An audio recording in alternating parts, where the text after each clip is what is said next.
Check, check, check. Mic check 1, 2. You know how we do. We live, baby. So, let's get it. I'm gonna roll this music. And then I'm gonna do what I do.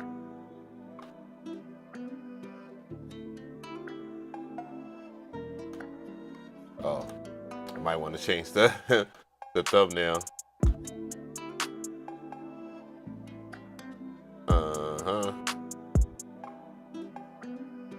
Yo, what's going on? What's going on? What's going on? You gotta give me a sex.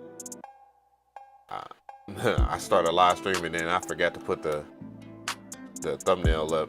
It don't even matter because it's basically like the other one. It's just something changed. One thing changed on the thumbnail. I'm one of those guys now. Yup. He is. There we go. Dr. Indy, what's going on? How's everybody's Thanksgiving season going and whatnot? The DJ mixed it. What's good? What's good? What's good?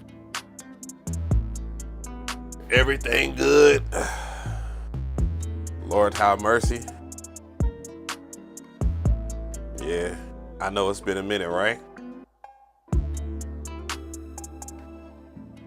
I be trying to make videos, but I don't want to just recycle ideas. And sometimes it's not even recycling ideas. It's just,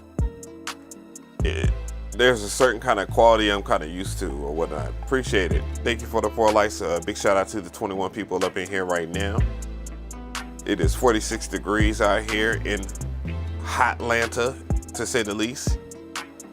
Yeah, boy. Yeah, boy. Yeah, boy. We're here. RZA 808 changing his name again because he don't know how to just stay on one name. just to be doing the most. But what's good? It's always good to see y'all up in here. Reaper, what's good? What's good? Do we get snow out here? Like once every full moon. But when it does snow, and you know what I'm saying, I don't miss it when it's gone. I tell you that much. Because we ain't prepared for that kind of weather, you know what I mean? All right, so that is working. Yeah, that 3.0, baby. Elvin, what's good? Yeah, so, you know, the weather out here is just, when it's cold, it's cold. When it's hot, it's hot. And it just stays warm. And now we're in a mixture of it. It'll be cold in the evenings or the morning time. And then we'll have some decent weather where you don't necessarily need to wear a jacket. And then if you're caught up in the 4 p.m. to like 8 p.m. type vibes or whatnot, you're more likely gonna get sick because it's gonna be cold in the evening or whatever, and you might have stepped outside at about 3 or 4 o'clock, and you know what I'm saying? But when I step out anyways, I step out, Mitty man, what's good? What's good? I step out in the morning, basically. So I already know what the vibes. Oh my God, we got it. Oh my God, we got some good ass content, bro. I just got to favorite all this shit.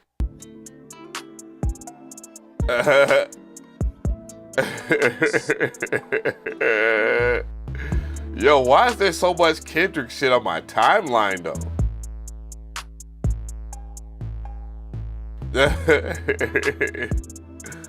Yeah.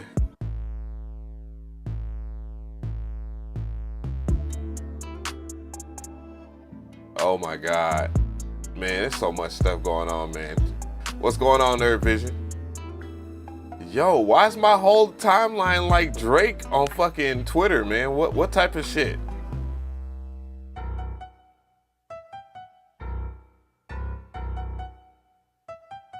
Yo. some hit the keys was good. Yeah, we're gonna talk about that too, man. We're gonna talk about that tonight. Whoa, what the hell is going on with my camera? I'm just gonna assume that the camera just fell asleep. Yeah, it fell asleep. Okay, I was about to sound like, man, this shit is crazy if it's not. Damn, let me turn this damn beat down. I hate this beat too, by the way, but this is when you work with an artist, they be wanting to that have the exact same vibes as someone else, and it's like, man, why in the world do I produce music if you just, you know what I'm saying?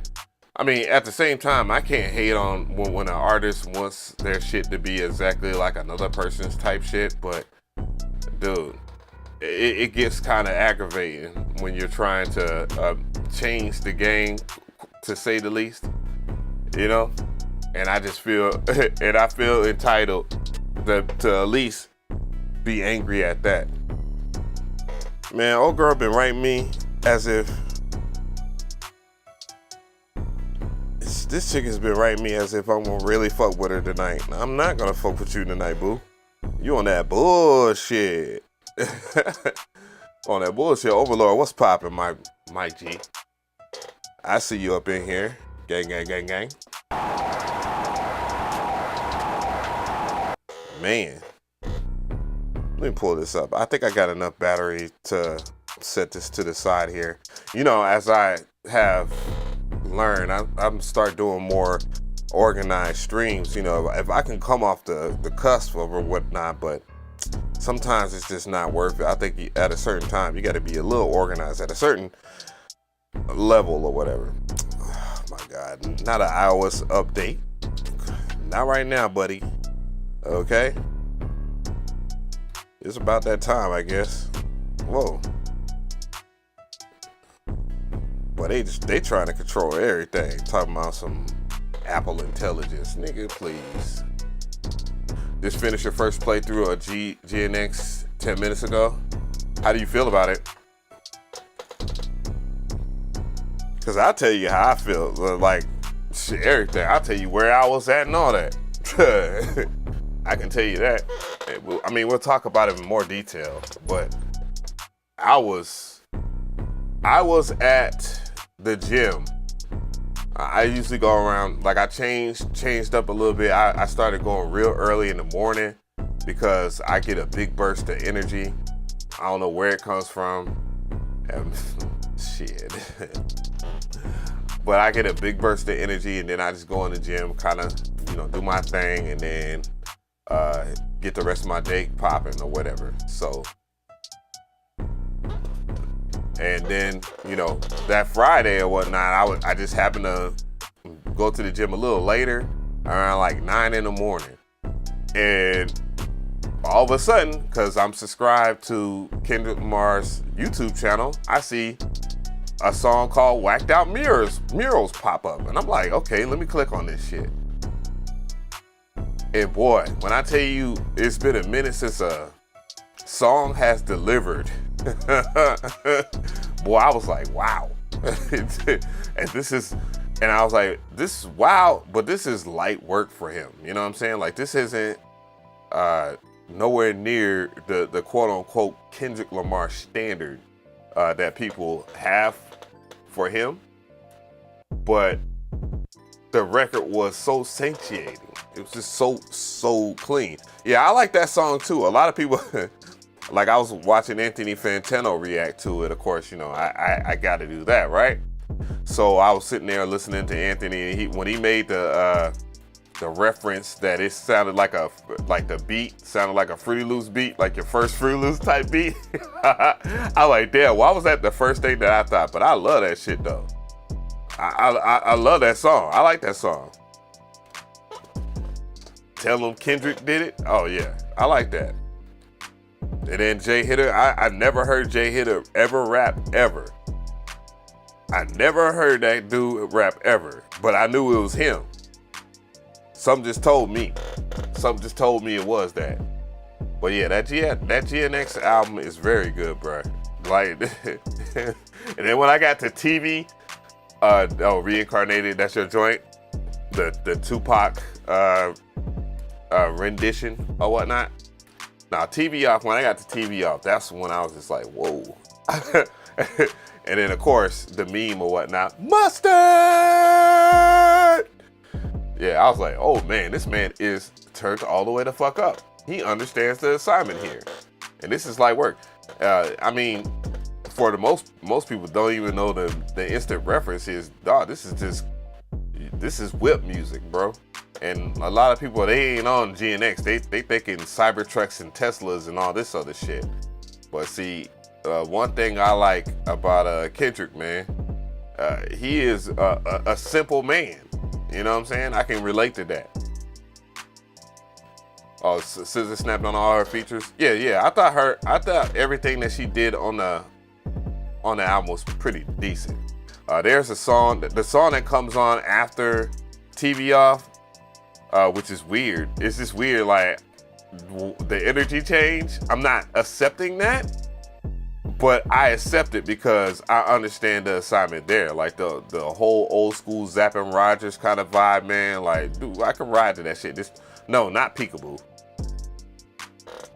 Now, Peekaboo is dope though. Maybe it's the song. It might be after the song. I'm gonna pull up the track list. There.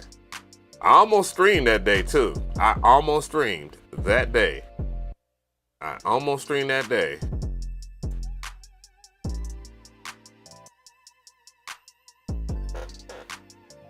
Yeah. You said Reincarnated. Reincarnated is that. I'm not a fan of the single though. I keep it 100. When I first heard it,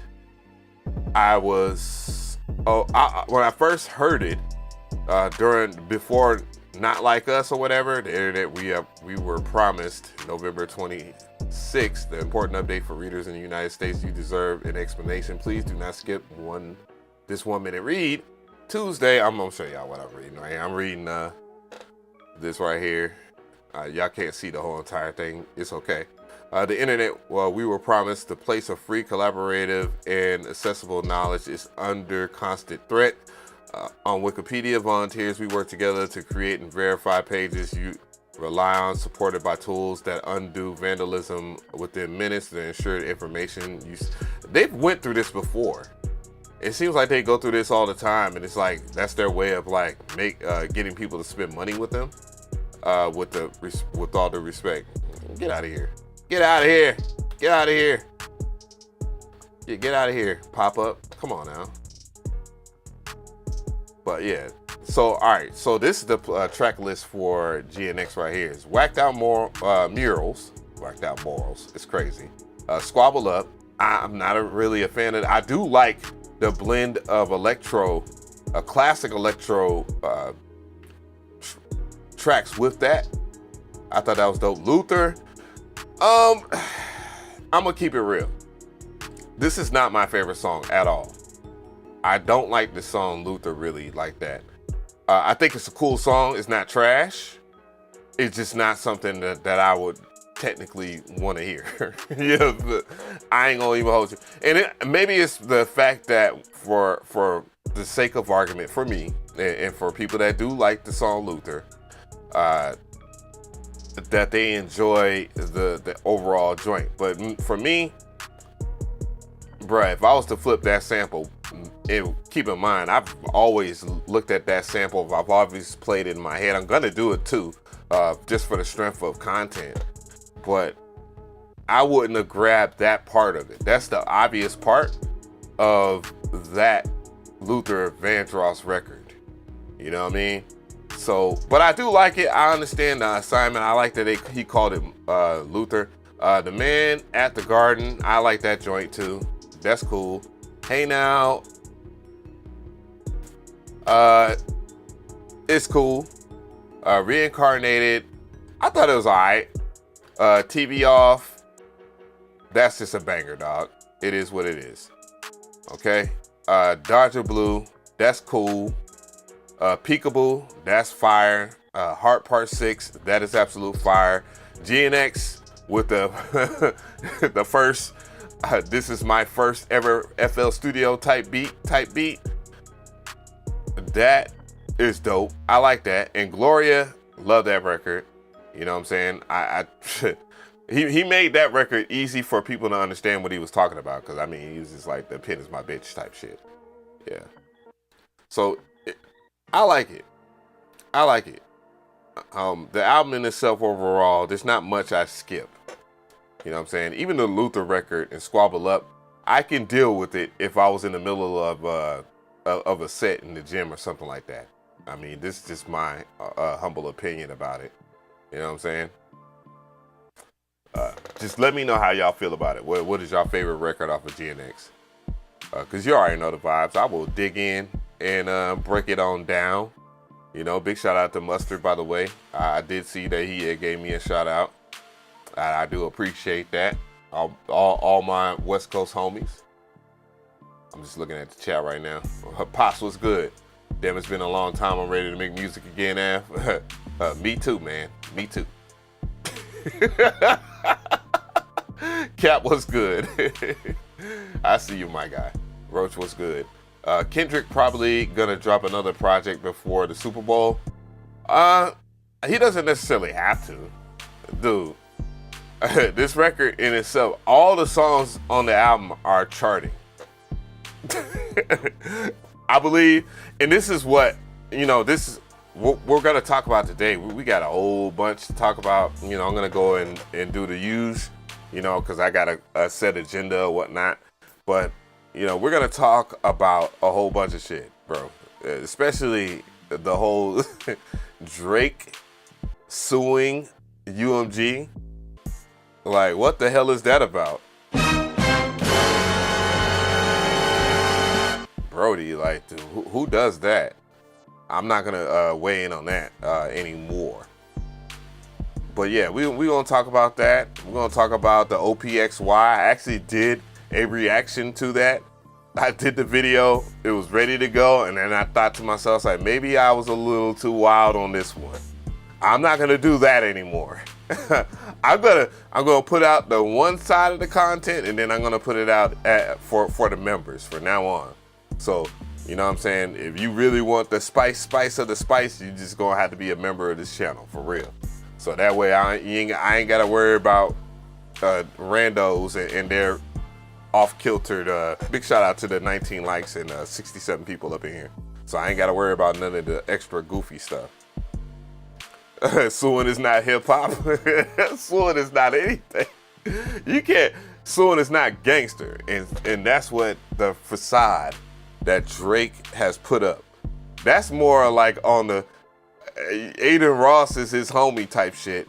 That's his type vibes, like pop shit, and then when you can't do nothing about it, sue. Pussy is pussy. Yeah, we're gonna talk about that OC. And then I was gonna check out the Polyend Synth because I saw they dropped that. I was gonna do a reaction on that. I don't know why I didn't. I just wasn't really on no type of timing because it was gonna be smoke regardless. We're gonna check out some IG cookups. There's some things I had saw on IG I thought was wild. I think that people are stealing other people's ideas for videos on IG. I mean, there've been people blatantly do that, but it's kind of weird when it creeps up into the music space.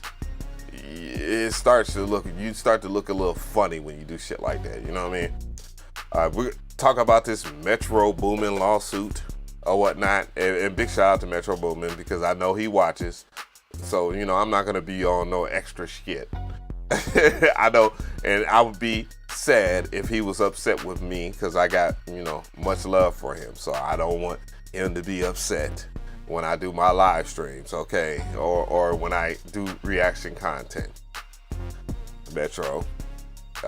God bless you, my brother. DMG, what's good? Jeff, what's popping? What you said? You cited a rare and magnificent beast. What is you talking about, my brother? Catching catching Av live. Hey, look, man. Hey, look. I just been living my life, man. Fat boy, what's popping? J Al, what's good? But yeah, man. So we gonna talk about the Drake lawsuit.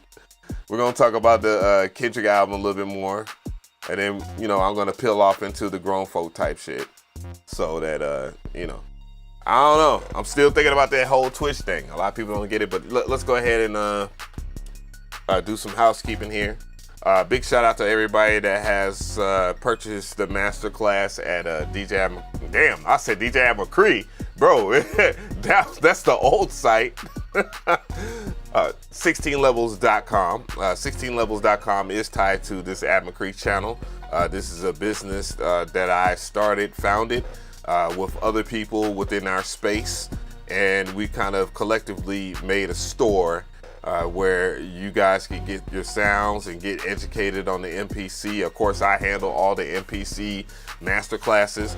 Speaking of which, I do have a MPC 3 for the MPC 1 Master. Jeez, it's just too much. It's just too much to say, but I do have a MPC 1 update coming soon. All I have to do is just rip the video down again and then put it in here. But it'll, basically talk about MPC 3. I'm not calling it 3.0 anymore. It's just too much to call that. I've never announced, but I have made an MPC Live 2 MPC 3 Masterclass. It's already done. I had to remove, and I do apologize to people that caught the newsletter and then you probably copped the MPCX joint and you didn't, get the Masterclass stuff or whatever. I had to remove it because my dumb ass had showed some stuff off that I wasn't supposed to show, because clearly I would have the damn near the final build. You know what I'm saying? So my ass got caught up, so I had to re-upload. I had to do certain parts over because of a feature that's going to be on all the MPCs that isn't public news yet. My dumb ass messed up. I get to the key 37 doing the MPC 3. You know what I'm saying? I've been doing little nicks and necks there, because the end goal is to be using the MPC key 37 more than any of these other ones. Except, I use my X for I use my MPC X for IG. You know what I'm saying? I got a nice little setup. Do I cover the MPC Studio Black? Hell no. Dude, I never own that. I mean, I would love to own the MPC Studio Black. I need to do an MPC Studio Mark II Masterclass, truth be told, so that people that are new to the MPC, but they don't want to get the full fleshed out standalone vibes, then you'll have that at least. But yeah, we got a whole bunch of stuff, man. I'm adding stuff during this. Of course, we have a Black Friday sale. You get 40% off at checkout. It's automatic. It will automatically do it for you, so you don't have to worry about a damn thing. That's all you have to do is just shopping with us. We greatly appreciate it. And if you need any information or anything like that, of course, I have a video breaking down how to make you an account on our website and how you can access your masterclass. The only thing that's different now is if you're logged in to 16levels.com, you will just click on my courses. So I just, boom, there you go. Said your money spent. That's what's up. Yes, it's 40% off right now. And I do teach private lessons too. So you're gonna get, if you want to get private lessons or whatnot, the private lessons are half off, or not half off, but 40% off. I got to be honest there, because you'd be like, man, it was only 40% off, man. No, you try. Oh yeah, I'm a pretty penny. If you want my time, I'm a pretty penny, and that's actually low, for real. But yeah. We're gonna get started, man. Big Chief Prince Vision, what's good? What is going on? Uh-oh, camera froze? Let me fix that. Give me a sec. I think it'll fix itself right here. Wow. Yeah, I know. I want to be lowballing myself. Bro, what is up? Because this shit is not turning back on. I'm waiting for my camera to turn on. I can't even hear it. There it goes. Oh, it froze again because I moved the camera. Shit. I hate that. Oh God, this beat is trash. That was my first beat on the that was my first beat on the Kai Force. And more than likely, the reason why I don't even use it is just like, no, thank you. Yeah. I'm trying to get this camera to work. Come on. I know you want to work computer or camera. Let me grab the back of this joint so I can actually see. Okay, so it's not even showing.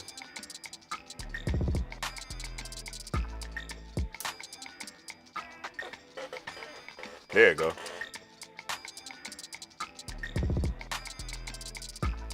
Come on. There we go. If I touch it, I know it's gonna like reset or something.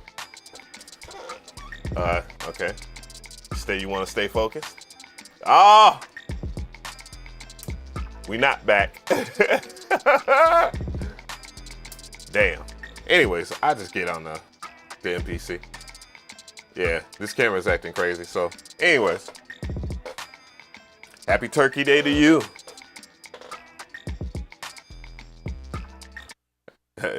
The difficulty is technical, huh? Nah, that should be happening. Boom. Boom. But yeah, what are y'all gonna do this Black Friday? What time y'all gonna be spending y'all hard earned on some plugins and some hardware? Or you gonna save your money? What are y'all gonna do? Either way, it's okay with me.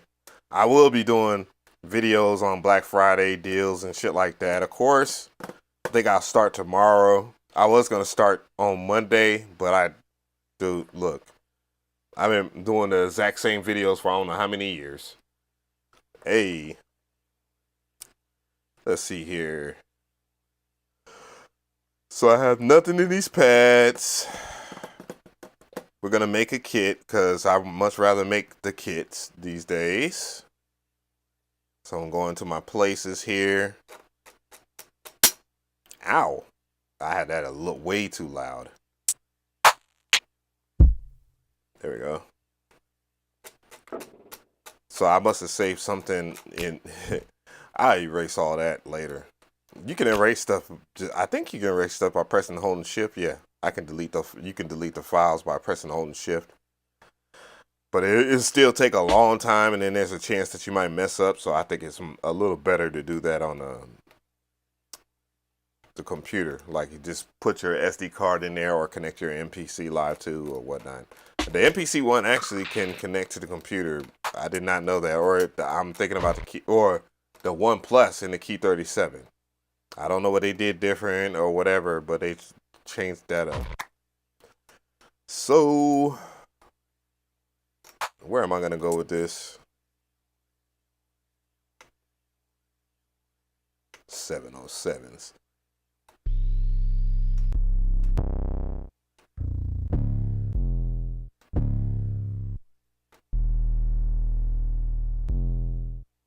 Yeah, those are tuned all over the place.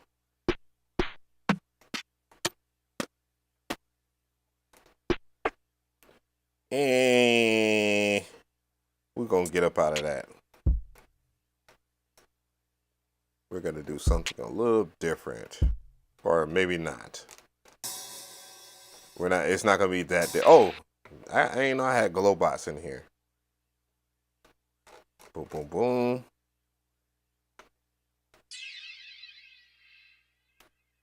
There we go. We'll add that.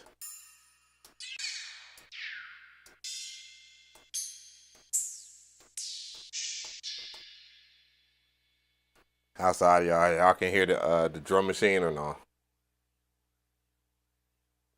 The perfect discount for the OP. I am definitely not moved by that thing. I believe after last year, Teenage Engineering said to themselves, like, what? Wow, we could sell this drum machine for $300. Why not just try to sell this around the holiday season and see how many we move? And the difference this time is that there's a huge difference between spending $300 on a sampler than spending $2,300 for a pocket synth. An obvious difference.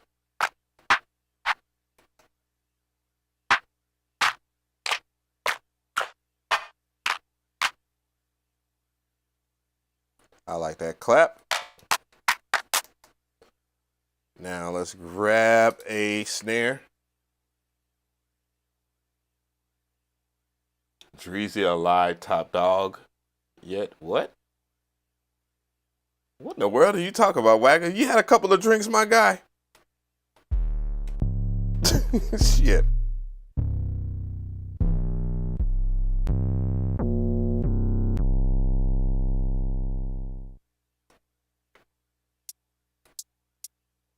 Okay, we're gonna grab a couple of hi-hats.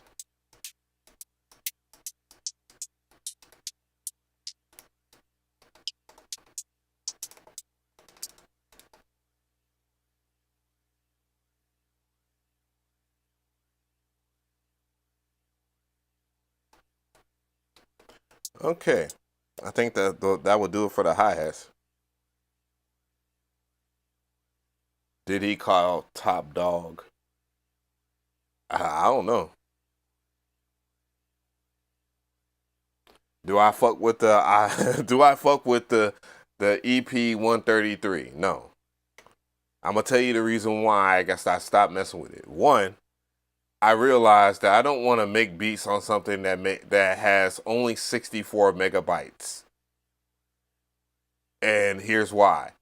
I can only you can't even populate that whole entire thing with projects without running out of memory. So no thank you.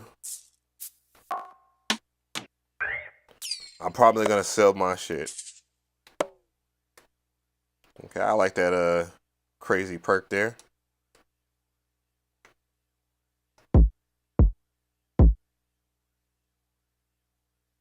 Grab the kick.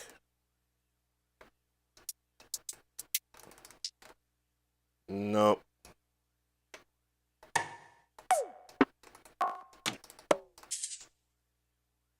We're gonna go out of that.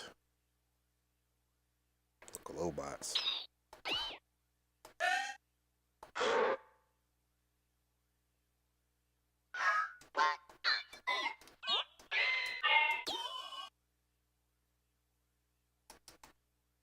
Go from right here. What is the sound effects? What we got here?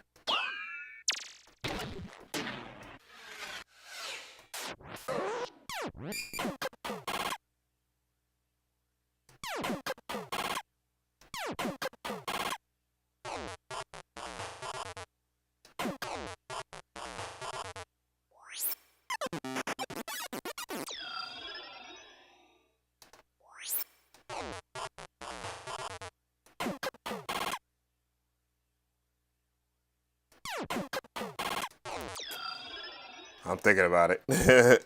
Maybe not.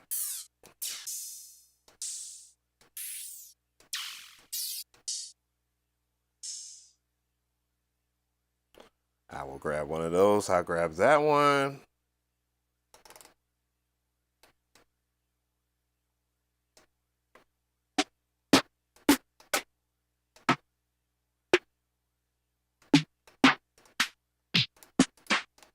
Nah, none of the snares.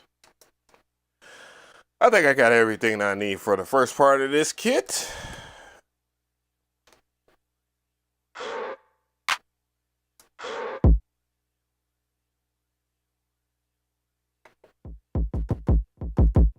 Of course, and then clap, and then hi-hat,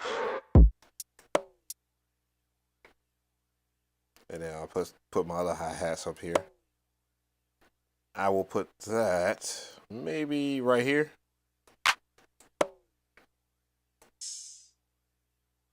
Put the Silver Surfer type shit right here. And that right here. So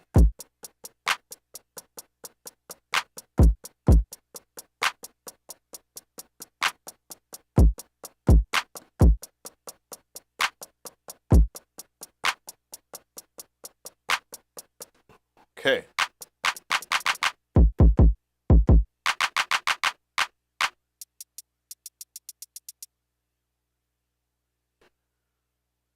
Said what now? The MPC is so much better. Nah, a Detroit lawyer, commercial top dog law. I don't even know what y'all talking about. It's just so much shit going on right now in the holiday season. It's just hard to keep up with it. Said teenage engineering be overpriced. Yeah, I mean, they know that. They pride themselves on it. So I need another sound. I'm just going to go over here into my expansions. I'm just going to go ahead and grab it from the homie because the homie got it like that. So hats, is it? I'll type in hat.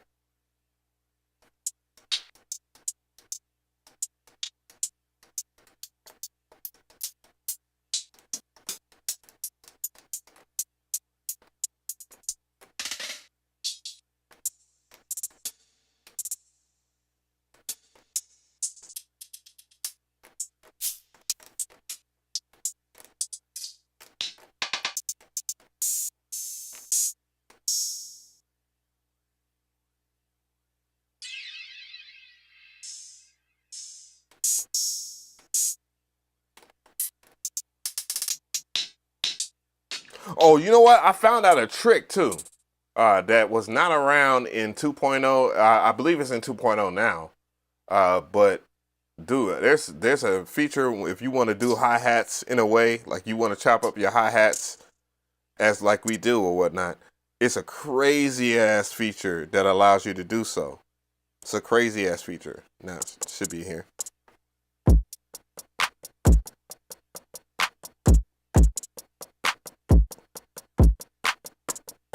Oop.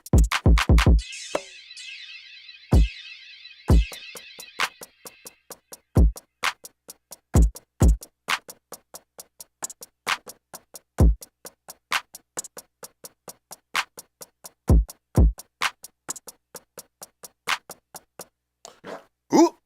Boy, I farted something hard too. God damn. That shit funky, like the beat. Let me do this. Type in a loop. I kind of want to see. I think which one of these has like some fire ass loops.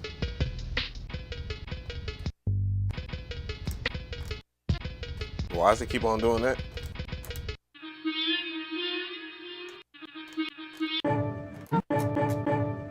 Oh, it's just populating because I don't have it in one.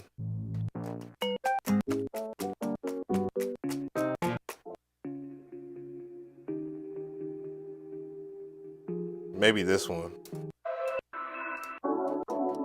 Nope.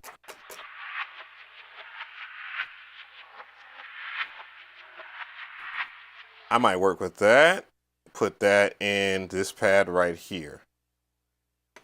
For those who don't know, I've kind of changed the way that I make beats anyways. I kind of put everything together in one session. And I believe that will be the kit. So now I'm going to go into some samples. Bitch. Hey. Hey. All right. Back to this. Go into some samples here.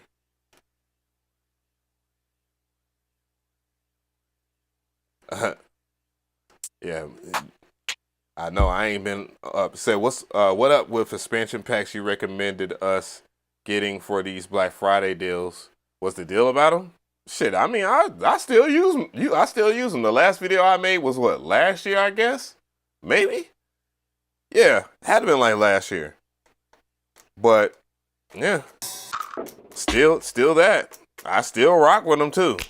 The only new one that I actually rock, well, there's two. The lo-fi jazz one that came out not too long ago, and the trap one. Those two were the ones that I like the most this year. Let's see. I said sample, right? I kind of want to rock with the homie produced by Jack on the samples, because his samples are fire. But there's someone else that I be rocking with. I love their samples, but they don't get as much love as they should. And it's Akira. And his samples are dope. I've definitely used this one.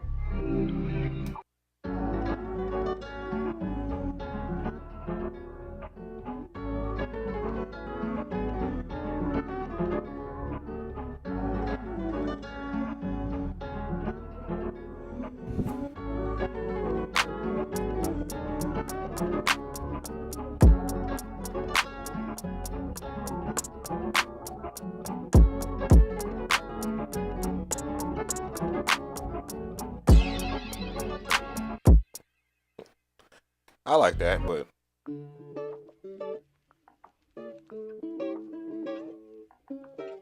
oh, Dr. Lee. Oh, my pleasure.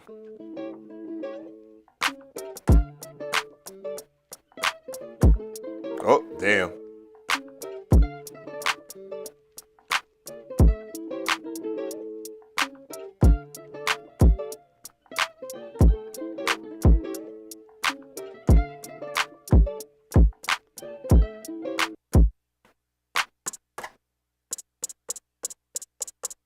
I might do something with that.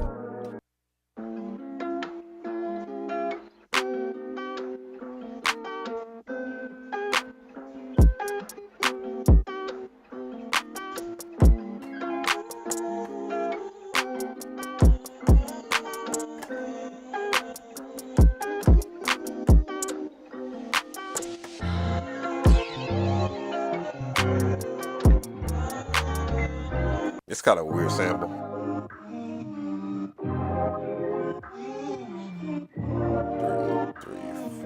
Four, two, three, four.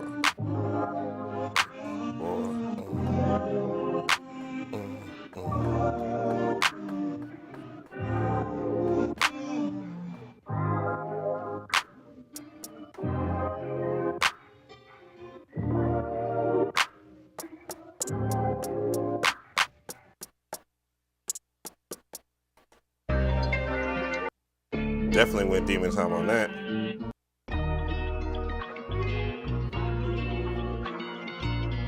Oh, I already did that.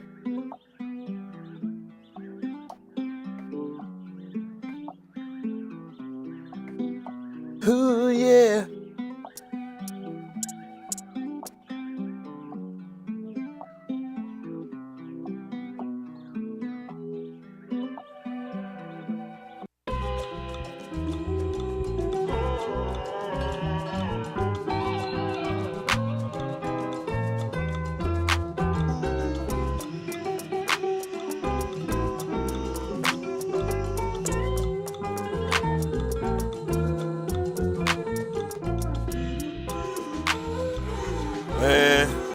Let's hear that again.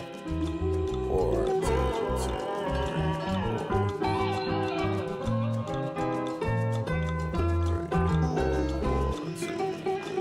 4. Maybe, I don't know, that's a little, might be too much going on.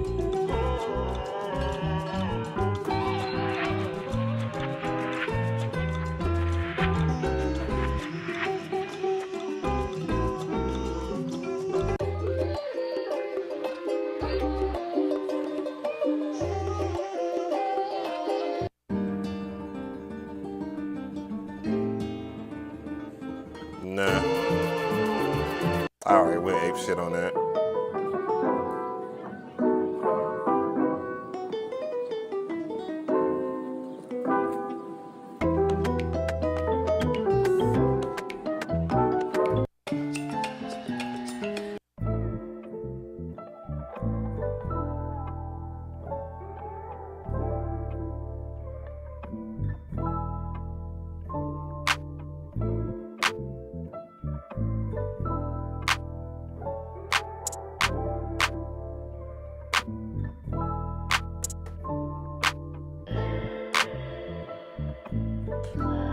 Let's load that into pool. I'm not gonna hold y'all up.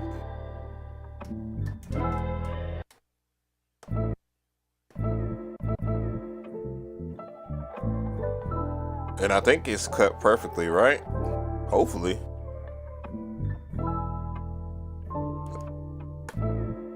We'll just give it a little good old-fashioned listen there.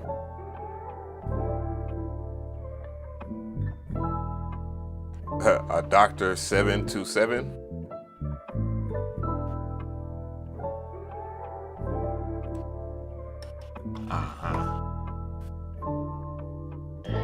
We're just gonna listen and see if it loops perfectly or not.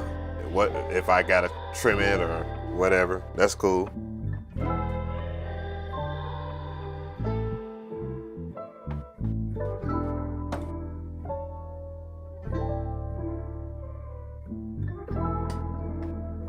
It's smooth, man. Akira is not to be slept on.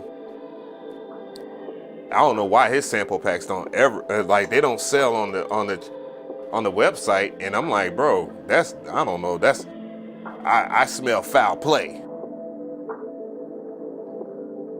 Good evening to you. I love that last part. Oh my. From what I'm gonna do with it. So if you saw my last video, I was talking about hip hop drum program, and what I kind of slipped in there was a way where you can chop up your sample and have it put into, you know, maybe a drum program, similar to how Kai does it. You know what I'm saying? When they have their sample packs or whatever, and you know, just a good way to organize your finger drumming stuff or whatever if you're trying to organize that. So in theory, I want to cut this up so that it's in even parts. So I would use, I believe, BPM chopping. But before I even get into that, I'm going to make sure, you know, I'm going to go and do the key detection thing. It says A minor, so we cool with that. But right now it's going to change because I'm going to pitch it down a little bit. I might, matter of fact, I might pitch it up just to see. 3 semitones, something weird.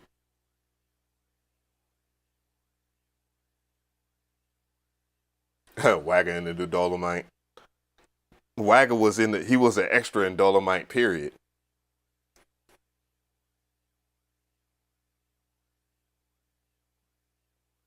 You know what I'm saying?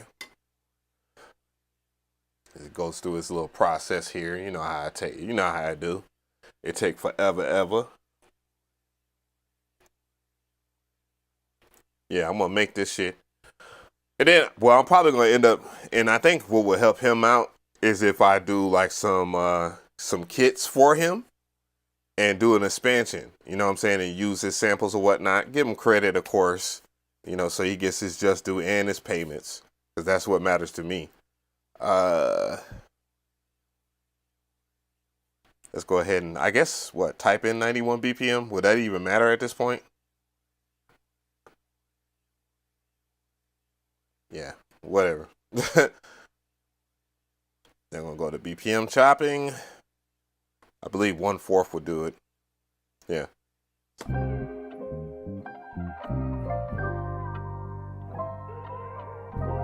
Oh, I actually made a beat with this. This sample.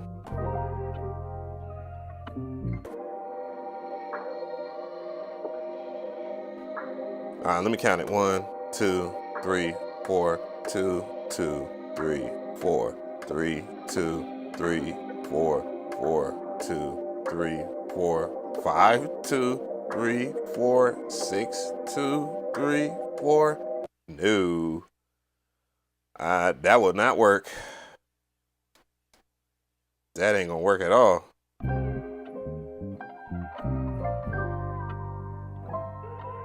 Three, 2, 3. Wait, 1, 2, 3, 4, 2, 2, 3, 4, 3, 2, 3, 4, 4, 2, 3, 4. Yeah, it should be right here. That's interesting. I totally forgot how I did it in the video. Hey, I be forgetting, bro.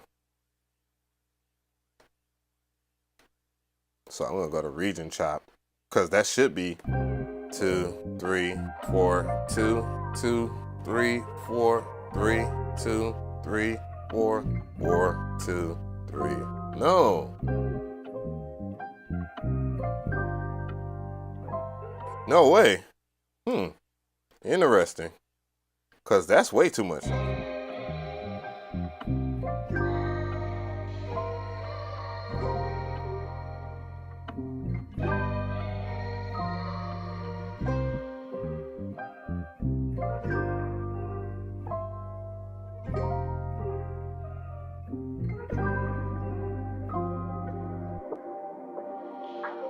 Oh, I see why.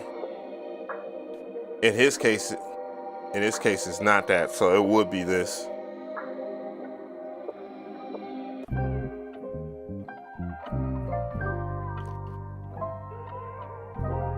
I can accept that fate. I did not put this in 0 snap, but whatever. I'll just convert it. Convert it into chops. No, I do not want you to create a new track. We'll see. We'll see in the long term. But we still got this kit here. And then we'll put the samples like right here. So just go into browse. That's the full track. And 1, 2, and 3. There. Now all we got to do is just add some other shit right here. I probably would just grab another kick or something.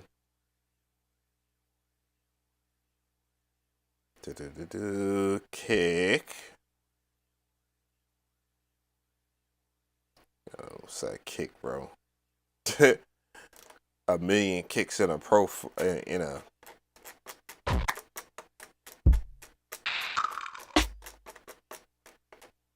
dude. Trying to get to it.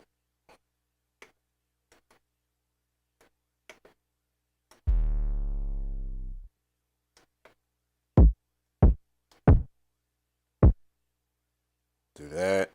Load that into this pad.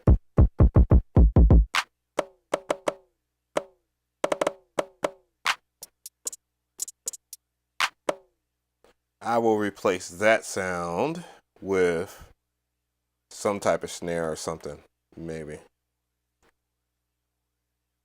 This man and his wild ass names, yo. I'll be safe. I use the safe snare.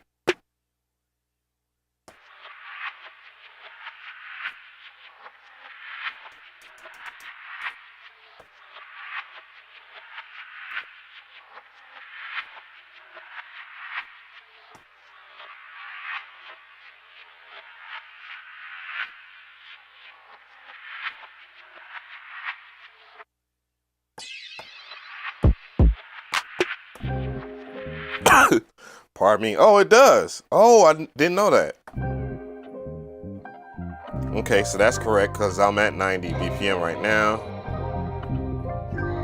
That's correct. So cool. So it does process it. Now I'm going to go ahead and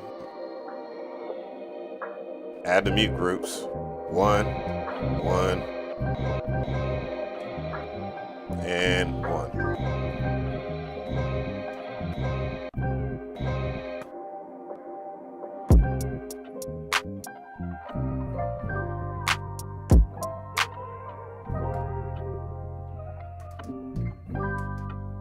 Then you can see everything is time stretched.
Oh.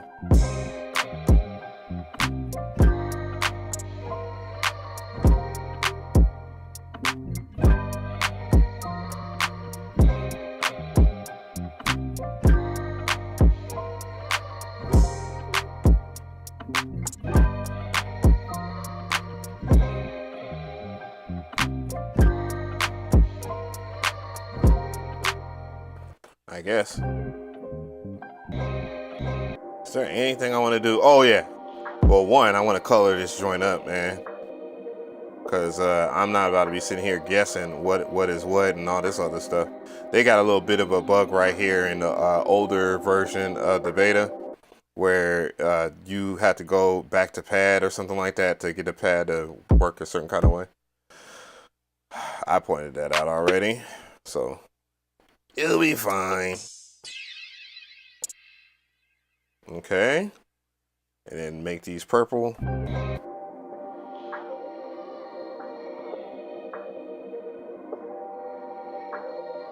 And then this blue.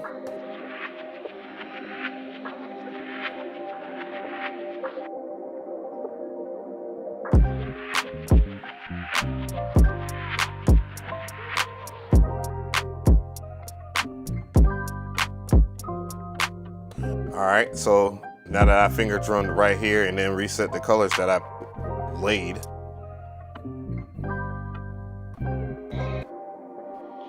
exit out of that.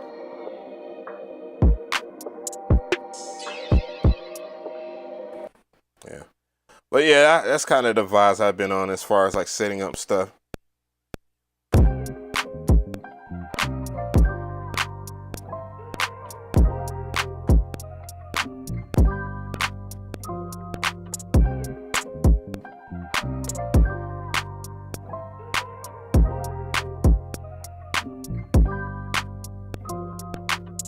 Whoa, really?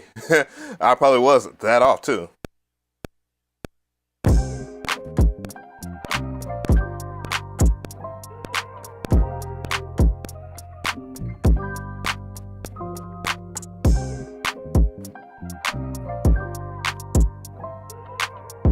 Really?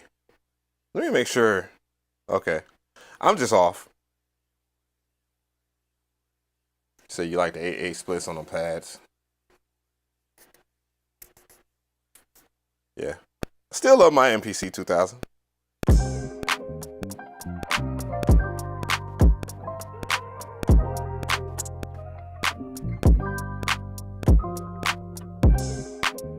Really? That's crazy. I'm that off? Hold up.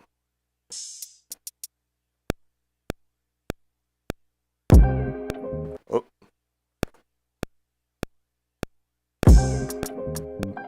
Maybe. Oops.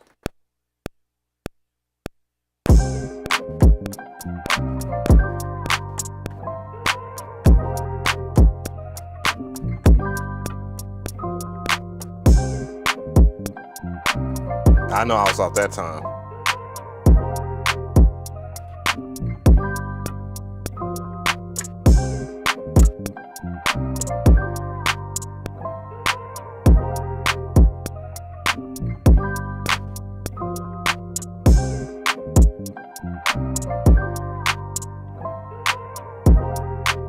I guess I added a new track. I'm still used to doing weird 2.0 type shit.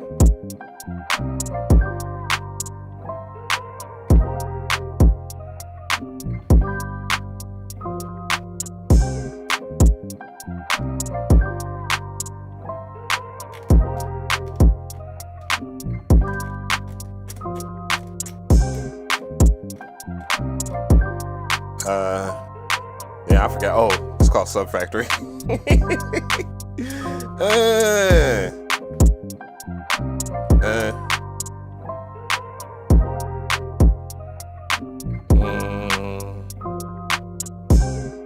Okay.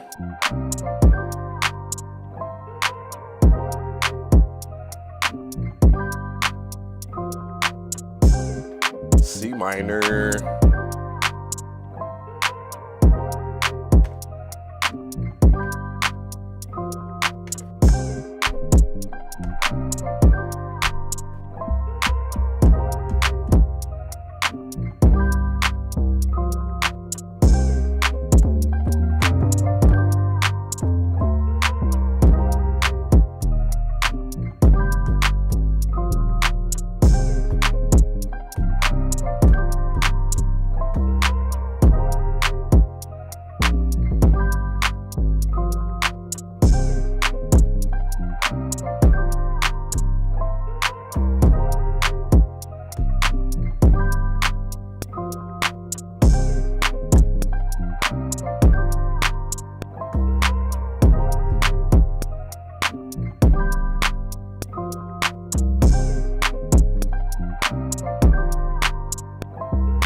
just looking for a sound.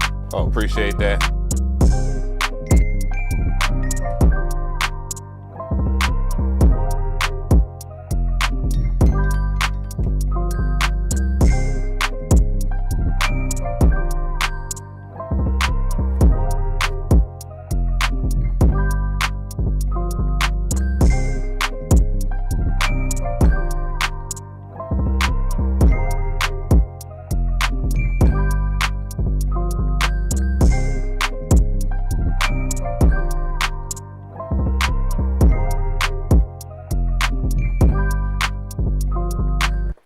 I had to do that again.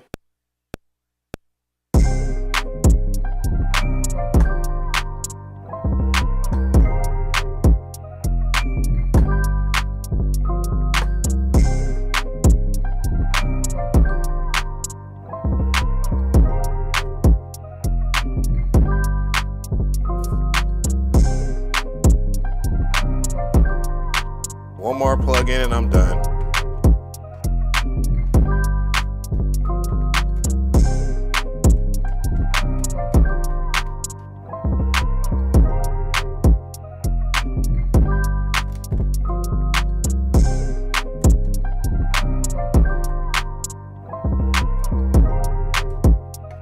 I'll try these. Oh, and hell no, it won't be that one. It will be, yeah, I'll roll with that. And then progressions, that type shit. Type shit.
Maybe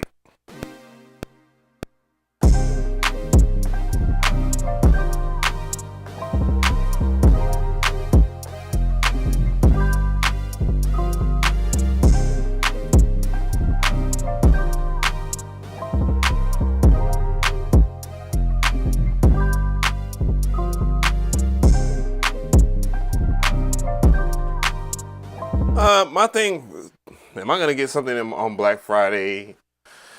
No, I'm gonna keep it humble as hell. What's going on, Mint Plus? My bro, I didn't even see you. My bad. My bad.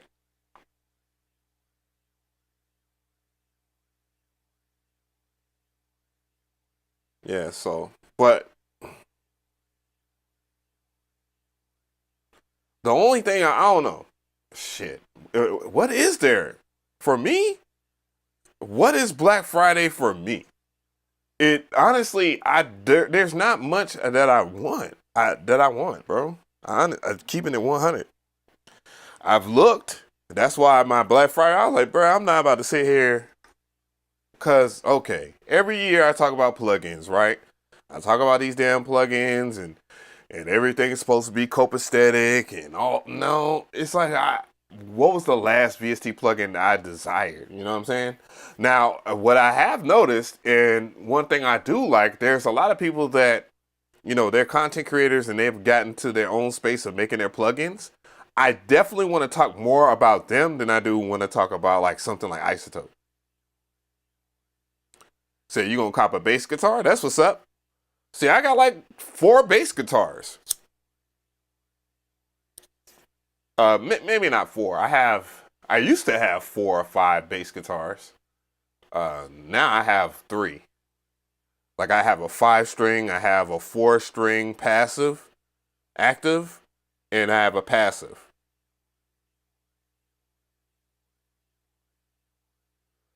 So you have 2 guitars you can't play? That's crazy. You out there making videos like Lil Wayne and shit, talking about I'm about to play it off key and shit, and all of guitar YouTube and guitar Instagram is talking shit.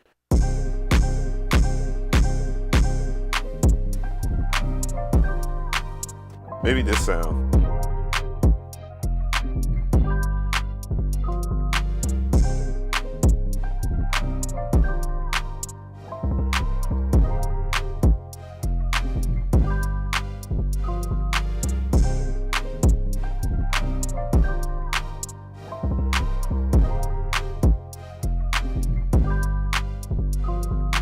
One thing I like about his samples,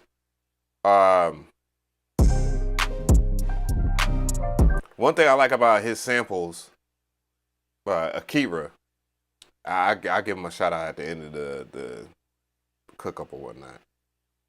One thing I like about it is his samples aren't extremely loud. They're not nulled or anything like that. So, you know, I don't have to turn shit down. Just listening to the kit itself again. I'm about to save it too, so I can use it on Instagram.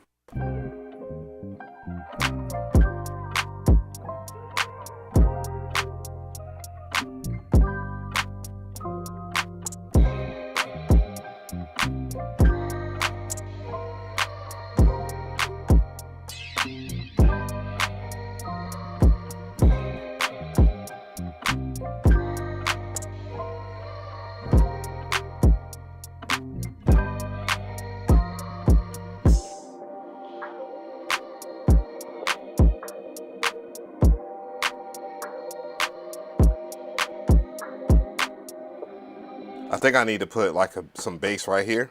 So let's go ahead and I'm gonna grab some bass.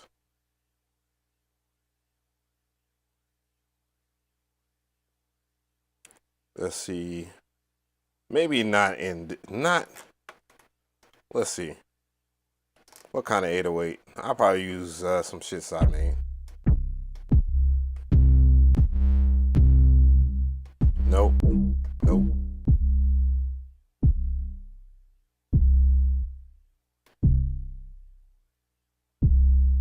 Maybe I will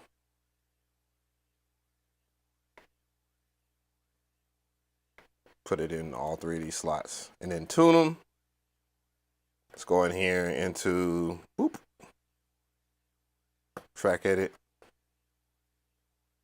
tune them. So 12 semitones down.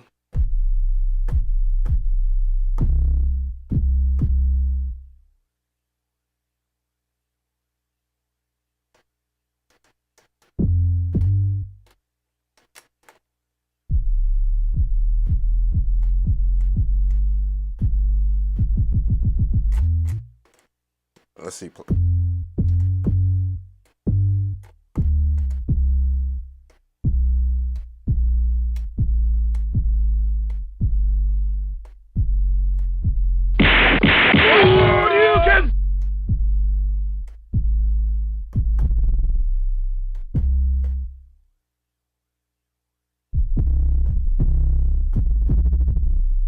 Of course, let me put this in the choke group. 2, 3, 2, 2, 2, 2, 2, 2, 2, 2.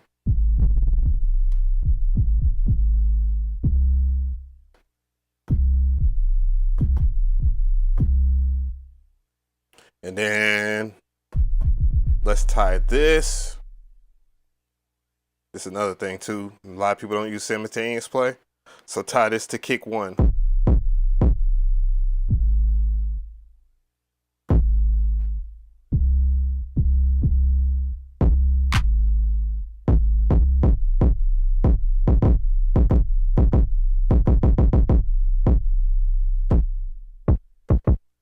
Maybe no, not to what is this, A or A5? Yeah, A5.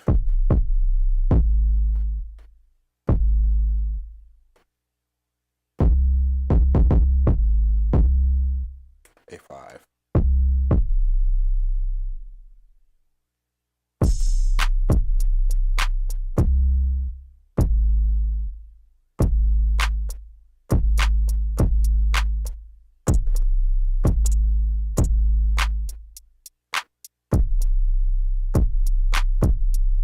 So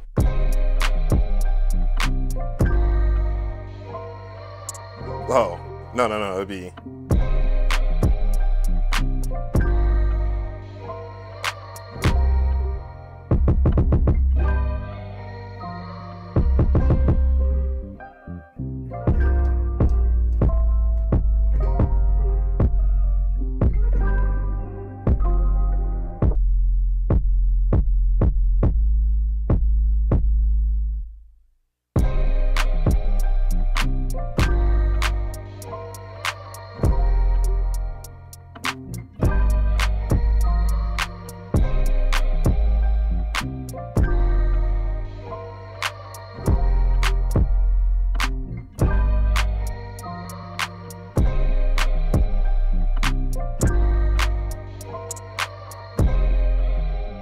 trying to figure it out.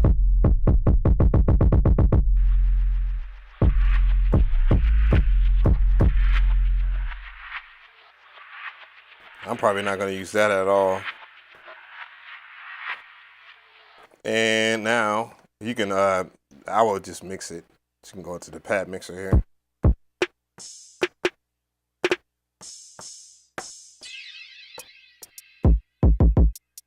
Everything's nice to mix anyways.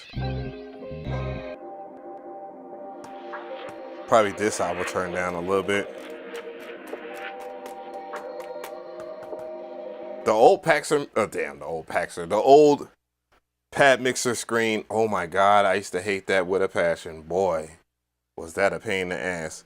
Look at all the shit you can do in the new one. That's crazy. Go into here, assert an effect. You can assert an effect on your IO end of it. Bro, you serious? Crazy, son. It's crazy. And I need to make these green. So let's go back in here and pad color. Green. Yeah, we got a kit, bro. Except for that right there. I'm looking for a sound that can work in here, but that's cool. I'm gonna go ahead and save it though, or change the name of the program itself. I'm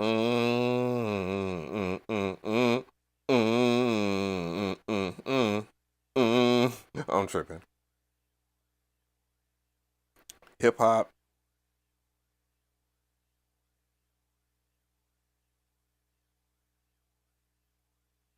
Call it hip hop. Trap, I guess. Trap kit.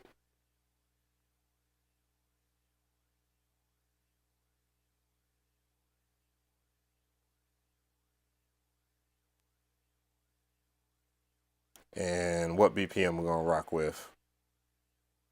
Let's see here. Yeah, 100 BPM.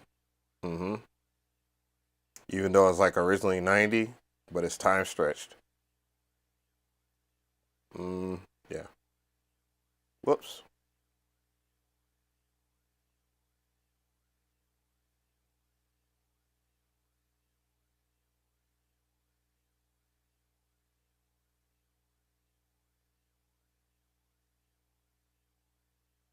And was it C minor?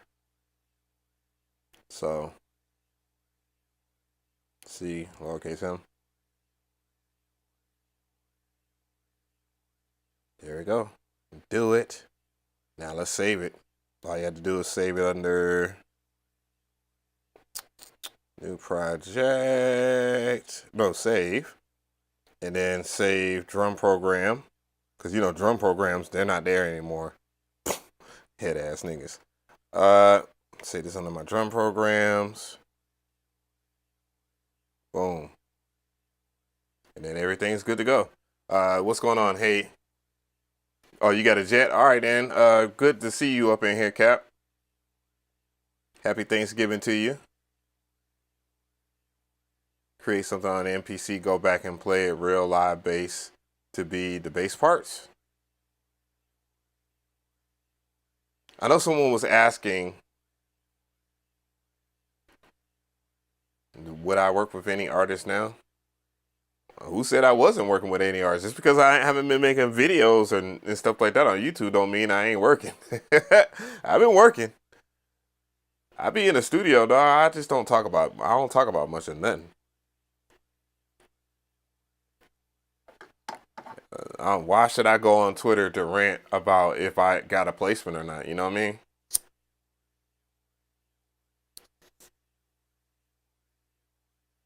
Yeah, there's a whole lot of stuff coming up, man. It's just been quiet. It's quiet, and that's just a rule of thumb, man. The more quiet someone is, or the more quiet something's about to happen.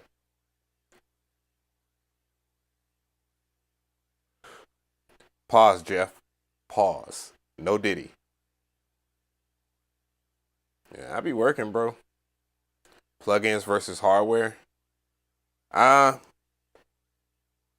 I mean, I hate to be one of those, it's whatever you prefer type people, but I'm a firm believer of it.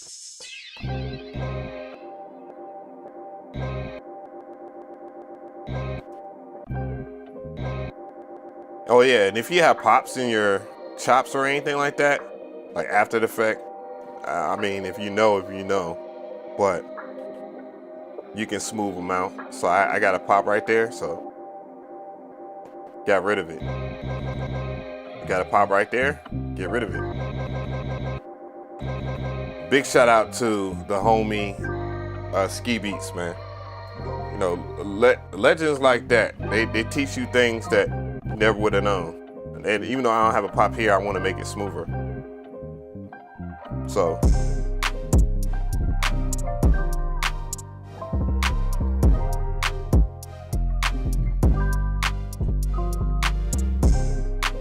appreciate it.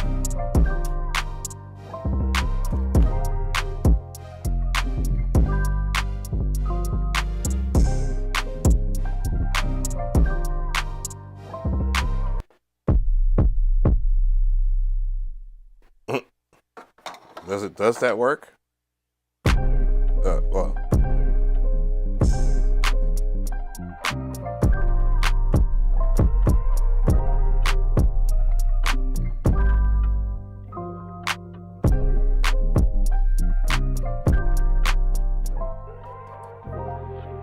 Maybe this sample right here, replace that with the 808.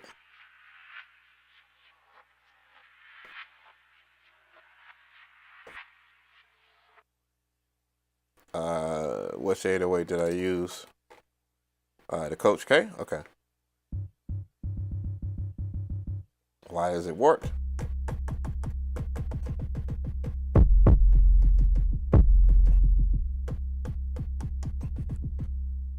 And since it's wimpy, beef it up with the kick in A5.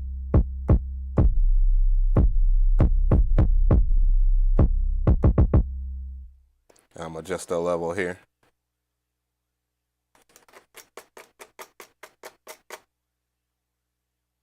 I kind of like.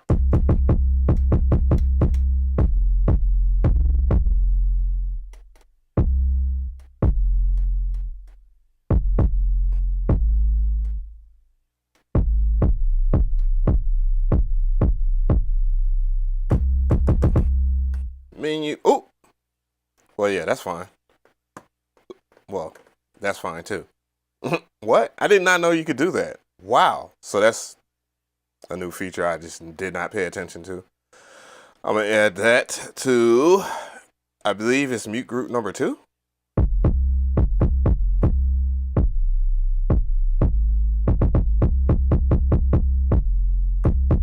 And I'm gonna make it a little easier on myself when I start practicing.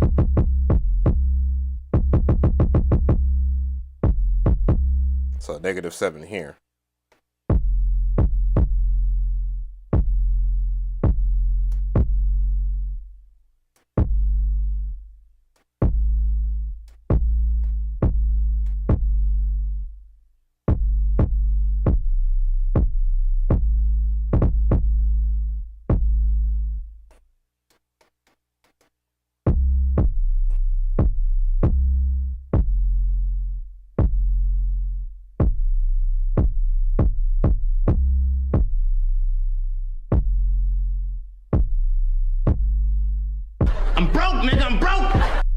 Good to see you, bro.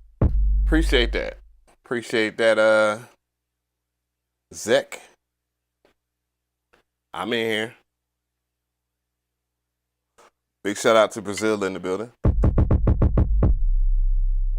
Yeah. Now I guess I can color the that pad back to green.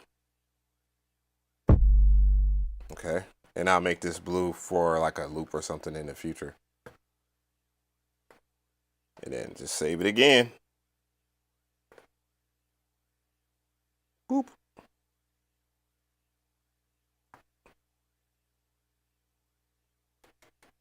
Save it in the drum programs. I almost have the expansion put together. I just got to do some renaming of some stuff. You know, the business aspect too as well. Murder from Twitch. I'm telling you, bro. I'm telling you. What's your favorite Thanksgiving dish? My favorite Thanksgiving dish. I'm simple as hell, bro. I will eat meat, potatoes, and rice, and call it a holiday for real. I will eat it, eat that, and that only. I had to force myself to eat like the greens and shit like that, but pause. I did say I like the meat. Yo, big pause. Yo, caught myself, yo. That and what I eat for a typical Thanksgiving dinner, I probably eat maybe 2,800 calories. And I mean, I work out like the day after anyway, so that's the kind of energy I like to take into the building.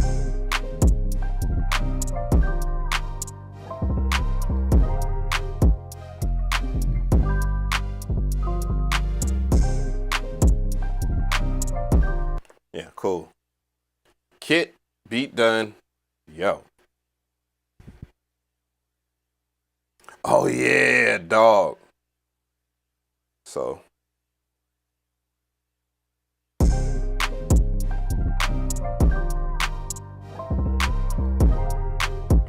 now the only thing that sucks about making your beats all in one program, the obvious, now you have to deal with, and I believe you can merge all the pads together anyways if you wanted to kind of avoid that situation. Like you can go into here and merge pads or tracks or whatever, so they all be in one. Like just going to merge. You need more than one drum track to perform a merge. You know what I'm saying? But you would just explode your drums and stuff like that, so that it has some type of vibe to it.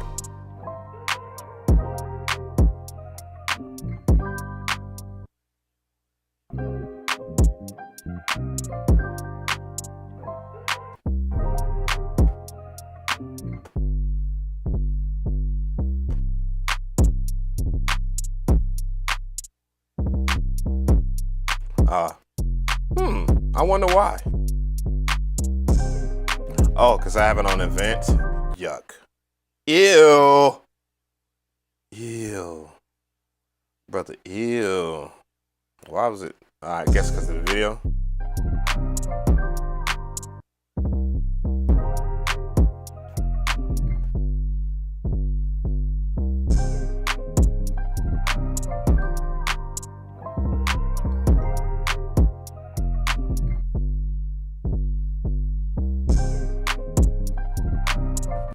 Cool. All right. And I guess I'll save the beat. Whoops. Oh, I don't know why I'm doing that. I'm an idiot. Never mind what you saw me just do. I promise you I'm a trained professional. MPC 3. Tratendo. That's going to be my IG stuff. IG. I'm going to call it IG Akira. So I remember. And it is saved. Said VSTs plugins are much cheaper than working with hardware because hardware already has the things that are essential so that you're able to create your music. That's why it's like that. So, you know, if that is the thing.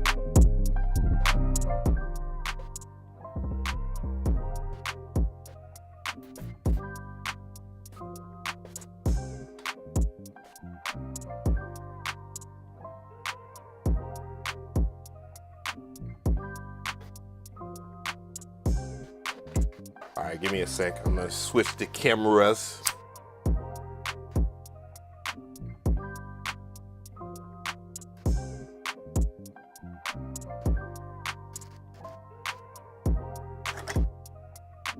Hold on, bro. I gotta pack the gas up real quick. Hey, gas. You know, y'all can't see that.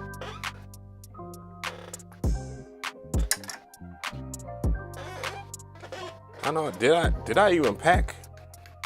I'm gonna have to grind my shit.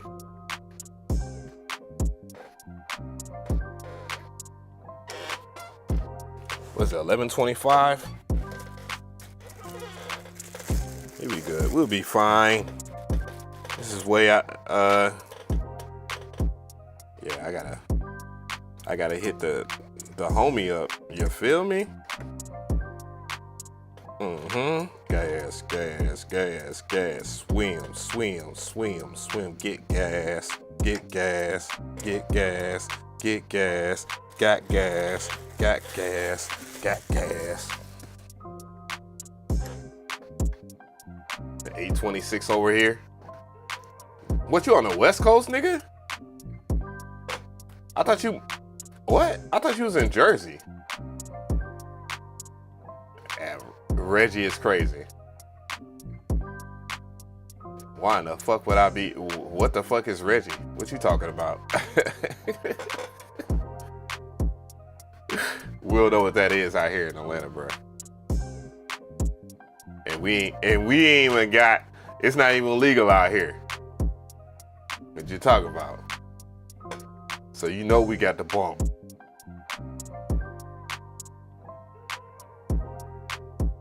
All right, the bundle offers more or sample packs. Which are the best?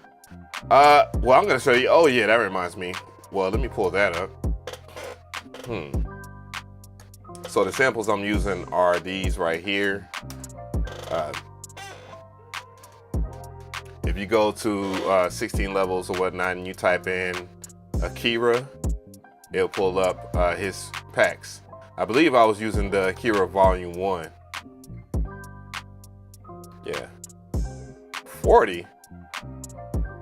What the fuck? No wonder this shit don't sell. It's 40 bucks? Is that what he asked? That's crazy. Yo. I mean, these samples are fire. You do get the stems and all that, but holy shit. That's weird. Let's type, let's see what his other pack is. Akira 27, Frinkle Soul. Why? Oh, because I believe he collaborated with a lot of other people. It's weird. You know, when you work with people that make samples, bro, It's like the way they justify. I like, nah, dog. If I was you, I would do my own. That's crazy.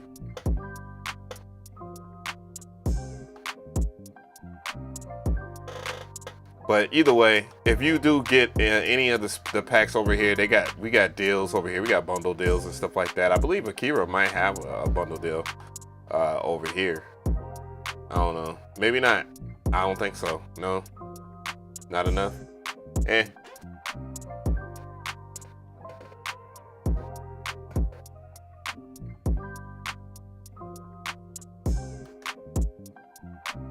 The sample feels right in MPC kits. I don't know what you're talking about. All right, so we're gonna continue with the vibes here, because it's been a minute since I've entertained y'all. I thought I was gonna entertain y'all something well VST. So I saw that ReFX. Let's go ahead and let me pull it up first. Boop, boop, boop, boop, boop. I'm pretty sure that, okay, cool. So I saw that ReFX has released a new version of Nexus. Nexus 5, or people were talking about it. I've done coverage of ReFX, Nexus, and all that. I think the plugin in itself is okay. You know, it was different years ago when they dropped Nexus 2. There wasn't many Rompler synths on the market, and now I feel like they are lacking in behind every aspect of competition. But yeah, so I saw that, but I'm confused. Where is the Nexus 5? Because I mean, I paid for mine. I can log in and everything. You know, it is crazy because people have some outlandish claims of ReFX, you know, disrespecting them. Big shout out to my homeboy, Warrior Sounds. I've heard that, you know, he was supposed to work and do some stuff for ReFX and things went left or something like that. Super left. Don't know how true it is. I've given both sides benefit of the doubt, and, you know, I'm going to let it play out. I know Warrior Sounds isn't as prominent of a content creator as me. With all due respect, you know, I'm not measuring people's content and their value based on just that. I'm basing it off of just the quality of their content. And I think he's a quality content creator. I don't care about if you got 100K, 200K subscribers or whatnot. I think it, honestly, when we look at the numbers, the more subscribers people got, the worse of a content creator they are in the space. It's just, I just had to say it, even if I'm included in it. I can totally agree. Yeah, I think Flex is much better because they have people that make sounds for that particular genre that are really good at it. Not to say that ReFX hasn't worked with some quality people. They work with Big Tone, you know, that's the homie. They work with not Hans Zimmer, Kevin Schroeder. They worked with Kevin Schroeder in the past. Kevin Schroeder is solid as far as making sounds. They've worked with a few people, you know what I'm saying?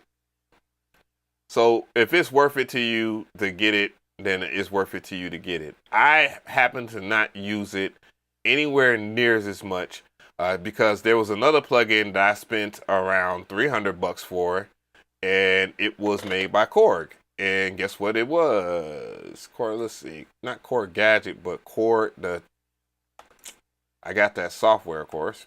Black Friday at Korg is crazy. And let's see, what was it? I got the Korg collection with the Triton. So I got that particular year, and I covered it. I thought it was much better. Wow, $150? Wow, I paid fucking $300 for that shit. Ain't that a bitch? I probably might have paid $150 that Black Friday back in 2019 or something like that, I believe. So, yeah, there's too many different people in the industry, I think, that, and mind you, if you use the Core Triton plugin, it is a rompler. I mean, the Core Triton itself is a rompler. It's just in a hardware form, and it has the ability to do other things like record vocals and stuff like that. It's a complete workstation. With all due respect, it's a horrible one, but it was a complete workstation. I just never knew that you can tweak the sounds like that. And that was one of my critiques about ReFX, because ReFX, their plugins or their stuff isn't as freeform as their competition. And I wonder about that when it comes to ReFX, if they're ever going to do it. They slightly did it within their Nexus 4 update. You know, they added Arpeggiator Deluxe, Rerouting Redefined, you know, skins. But I just wanted to pick some of the stuff that was already in there, build it, be able to save it into like a preset bank. You know, open up the format a little bit, because you can do that with the Triton plugin. And the Triton plugin has a lot more legacy than Nexus. Nexus, we all worked with Nexus as music producers back in the day because we couldn't afford a Triton and all the other expensive gear out there. So, you know, that's my thoughts on it. I'm not really sold on it or whatever. That will wrap that analysis up. Said Reaper is cool. Y'all be trying to get me to check out Reaper.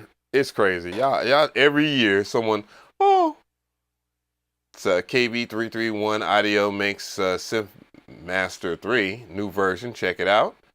I've checked out a lot of their stuff in the past. I think SynthMaker is pretty cool. At first, I wasn't really into it, but as I got more into sound design, I understood that it is a phenomenal synthesizer. But then again, you know, when I talk about virtual analog synthesizers, they all, if they don't have the more groundbreaking features like a Electra X or a Omnisphere or a Dune 3, it's a no for me. I probably won't use them as often unless they got really dope presets and I don't feel like making my own sounds or something like that. It's the only time. And it takes a lot of effort and time to get used to making certain kinds of sounds. So, said version 3 was a huge update. I'll check it out. What does Synth Master really have on deck? You know, all the companies, they reached out to me like, what are you doing for Black Friday? Like, what are you doing?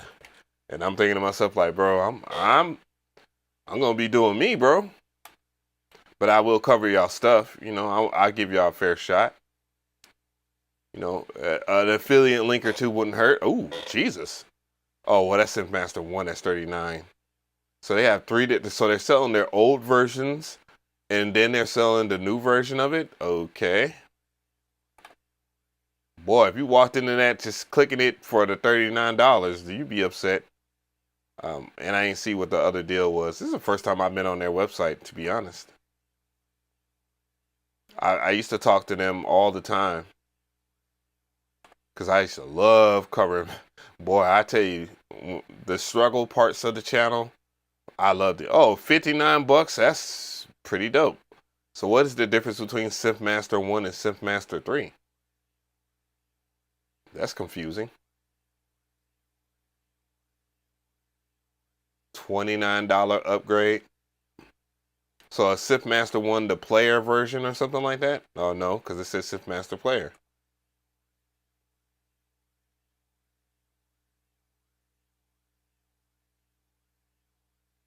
But yeah, my overall experience, I see that they did a UI overhaul. It looks more like, I guess this is done with Juice. Like they coded this one in Juice or something like that. Got UI, you got 3D, well, wave files. So it goes through the cycle of you can see it cycle through it. Updated graphic EQ. I mean, this thing was loaded. It was loaded. I believe the only thing that bugged me out, I guess, was at the time, I see it says oscillator 4 right here, so I'm guessing that you can put that, like, it has 4 oscillators. That's cool. That's cool. I mean, I always thought it was decent. I see operator 1, operator 2. So yeah, you can do some FM synthesis. From what I remember, okay, yeah, they definitely updated the UI. Said YouTube the demo. This man is over here making demands. I won't mind. I don't mind. I'll talk about it. Because one thing I do like is cheap synths. You know, and not cheap as in like, oh, the quality sounds bad. Cheap synths as in like the price is decent. You know, $59. I think anything under $100 for a VST plugin is very good. Because now we're getting to the point to where hardware, like hardware companies, are trying to make the cheapest shit possible. Now you good. I don't mind doing it. I'm not gonna do it tonight, but I don't mind doing it. I haven't seen much in terms of Black Friday deals, to be real. When I was, let me type in plugin boutique. Plugin boutique. Plugin. Damn. I haven't been on plugin boutique that long to where I don't even have like a hyperlink. Shit. Boy, times has changed. Okay, so Sound Toys, they have their deal priced from $39. Let's see here. They got okay. I'd never had the Sound Toys collection. See, and I like effect racks, so that's not a bad deal. This is something that they do every now and then. Oh, they've added customer service. It's crazy. I bet y'all did. What else they got?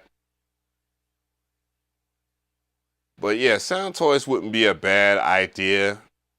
Sonics, I've never ever tried out any of the stuff on the channel or whatnot, or just in person or personally. But I've heard decent things. So they have they have deals. XLN, I've covered XLN audio. They have killed my soul with their emails.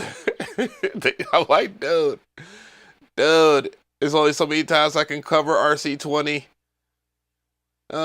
See Korg. We just came from the Korg website, so they got Korg stuff on here. I heard the Kai stuff is on sale, and they have their stuff on Plugin Boutique. Vengeance. I've covered the Avenger plugin years ago. If I'm not mistaken, Marcus did not like the fact that he didn't like the fact that I didn't cover it favorably. I remember that. Fab Filters, they got a 25% off. I don't know why it is that they choose to charge redunculous prices, but they do. But if I was to get something from Fab Filter, the plugin that I bought from them, I believe I did a demo on Twin 3. It was okay. Saturn 2. Saturn 2 is a saturator. This is like clutch on drums.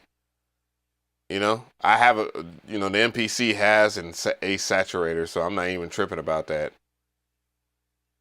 They have like several saturators if you want to do multi-band saturation. It won't be as fancy schmancy as a Fab Filter, but it will sound as good, and that's all that matters. The ARP 2600, that's something I have yet to even bother to deal with. So what else is there? Other deals here? Output, yeah, Output has been wearing my ears out. I know they want me to talk about some stuff, pitch alignment, professional grade audio alignment and pitch correction. Okay, so that's like a different version of Antares Autotune or whatever.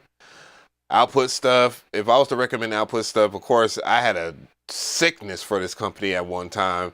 Bro, I bought Exhale. I believe I paid $100 or $200 for Exhale when it first came out. I had to look from the outside in for their analog brass series. I bought Rev. I bought this. I need to use Output XL more. Actually, that Output XL is cold. Shit. What else? I'd never had the bass joint.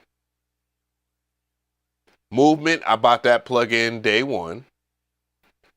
When it came out years ago. It was back in 2015, I believe. I bought Portal. I bought Thermal. I have both of these. I mean, I spent my own cash. They didn't send it to me. Thermal is Output's version of FabFilter Saturn, except with, I would say the advantage would be Output has a lot of modulation. So you can modulate in between it. But if you're doing multi-band anything or distortion, it's just, yeah.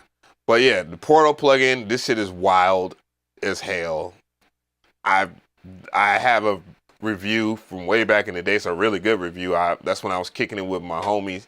I haven't seen this so long. Big shout out to St. James. Yeah, so Portal is really good. It's a granular effect. And when you use that on melodics and stuff like that, and again, it has the same bases and style as Thermal. You know, they're supposed to be like partner plugins. I believe the guy that made Portal and Thermal, he started his own company, and he did something crazy unique, but he charges so much money for it. I was like, bro, I mean, I would love the demo. Where's the demo? And he didn't have the demo. And yes, I said, you know, no demo, I'm good, bro. I'm not about to spend $300 on a plugin, bro. Like, you know, I respect your work and all this other stuff, but dude, no. So let's go Bike. But Output, definitely a company I would rock with, you know, if I'm stuck in the DAW world or whatever, or if I wanted to kind of expand a project or a beat from the MPC. And I believe their plugins still pull up in the MPC software, because they have VST2 format. What else they got, bruh? What else, bruh? Sonables, I've reviewed a lot of their stuff. They're a Temu version of Isotope. But their stuff is really good. I honestly think their stuff is really good. Their artificial intelligence ain't to be played with, to be honest. And they make very good plugins for mixing and stuff like that. Let's just go ahead and look at it. I'll tell you all the stuff that I've used. I've used Smart Comp. I've used Smart Limiter. I haven't used their EQ. I've talked to them about, you know, if they wanted to send me whatever so I can do a video for it. I was cool with it. Pure Limit, Pure Unmasked, I have not checked that out. What the hell is that dynamic processor? Okay. But the Pure series is their miniature version of the Smart series or whatnot, I guess, is the best way to put it. Correct me if I'm wrong, chat. I have not heard the Pure Verb, but I can imagine it could be pretty decent. I mean, $33 though. That's not bad. You know, that's not bad. I ain't gonna hold you. I know I bought the Smart Compressor before they even reached out to me. I bought the Smart Compressor and Smart Limiter. And when I was using them, I'm like, damn, dog, why do I even have this stuff, you know? Yeah, they are the Temu version of Isotope. It's a joke, but it's not an insult, put it that way. $5 plugins. Whoa, when did Waves end up on? When did Waves audio? God damn, has it been that bad? Waves was never on Plugin Boutique. They said, you know what? We're Waves. We're going to do what the hell we want. Now they're on Plugin Boutique. Oh, yeah, it's been a long time since I've been on Plugin Boutique. That's crazy. I know Universal Audio has always been on there. Well, they haven't always been on there, but, you know, it's great. And if you can afford to have one of their audio interfaces, bro, you really can't go wrong with their plugins. The one I use is totally different. I believe I have the API. I use the API in the living room. And when I tell you it gives you some crispy vocals, jeez. It gives you some crispy vocals, bro. Oh my God. Like, you know what I'm saying? And mind you, I don't have, my beef with Waves has more to do with how they treated their customers a year ago? And not necessarily their stuff. Their stuff has always been good, you know, but hey, look, it's the principle. And they've done things I don't really rock with in real life. I'm like, whoa, bruh. You don't want to go to war with a soldier. Straight up. Fuck them. But I still got love for them. Fuck them, but I got love for them. Isotope stuff, dude, look, it's a given, bruh. I bought this Stutter Edit 2. I bought the original one, and then they told me, oh, we got Stutter Edit 2 coming out. Like, dude, what the fuck? Vocal Synth. This is something I don't get to use often, but I have footage. I know me and her got footage when I was recording Chingy. When I was recording her, not the other guy, Ching. My bad, not Chingy. Ching, my homegirl from Detroit. She's a wonderful singer. She raps too, but I much rather hear her sing. Real shit. Vocal Synth 2 is really good. What? That's gotta be wrong. $33 for Vocal Synth? Huh? God damn, what type of times are we in? I didn't like Neoverb. RX, definitely something that you should buy. Trash plugin, dope. You know, if you want something, if you just want to get another distortion plugin. Ozone, that's a no-brainer, dude. Come on. And for $183, not bad. I didn't like the newest version of Ozone, truth be told, because they didn't have a standalone version. That's the only problem that I have with the current generation of Isotope Ozone stuff. It's like, dude, where is the standalone version, bro? For real. Like, I don't want to put that shit inside my DAW. It's CPU intensive for a reason, because of the AI stuff and the quality of the DSP code for the effects. Like, man, you need that shit to be in standalone. I believe that's the version that I'm on. Oh, yeah, I'm on Ozone 9. Ozone 9 is where I stopped. I'm like, what is this Ozone 10 shit? Where is my damn standalone? Yeah, yeah, but you can't go wrong with any of Isotope shit, man. They're like one of my favorite companies, and it's been an honor to rock with them and work with them and have a relationship with those guys for so long. I respect what they do. I really do. This is a come up company, I believe. What is this, UJam? Oh, they just have UJam plugins in here. It's like a bundle deal. As much as I would say check out a bundle deal, I don't know. Aturia stuff. What does Aturia got on sale, bruh? Aturia Analog Lab Pro. I ain't gonna hold you guys. I was one of the people that was so late to this shit. And everybody was like, bro, you don't got the Aturia Lab Pro, the Analog Pro? I was like, no. Why would I need that? And then I started using that shit. And I'm like, oh, I see why they talking about it like that. It's good. It has a lot of dope ass sounds. Then they drop Pigments. I used to go crazy about that. They stay updating this Pigments 5. Oh my God, dude. Holy shit. The V Collection X, if you plan on investing in Aturia plugins, then I guess that would be the move to pay like $300 for their whole entire, damn, dog, that shit used to be like 5, 6. What is really going on? I ain't been connected to this world in a while. Totally disconnected. Said check out Air Technologies stuff if they're on the front page.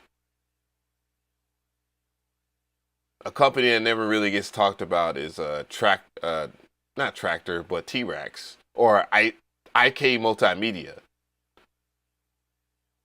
I don't really talk about that. I haven't talked about them since like 2015, 16.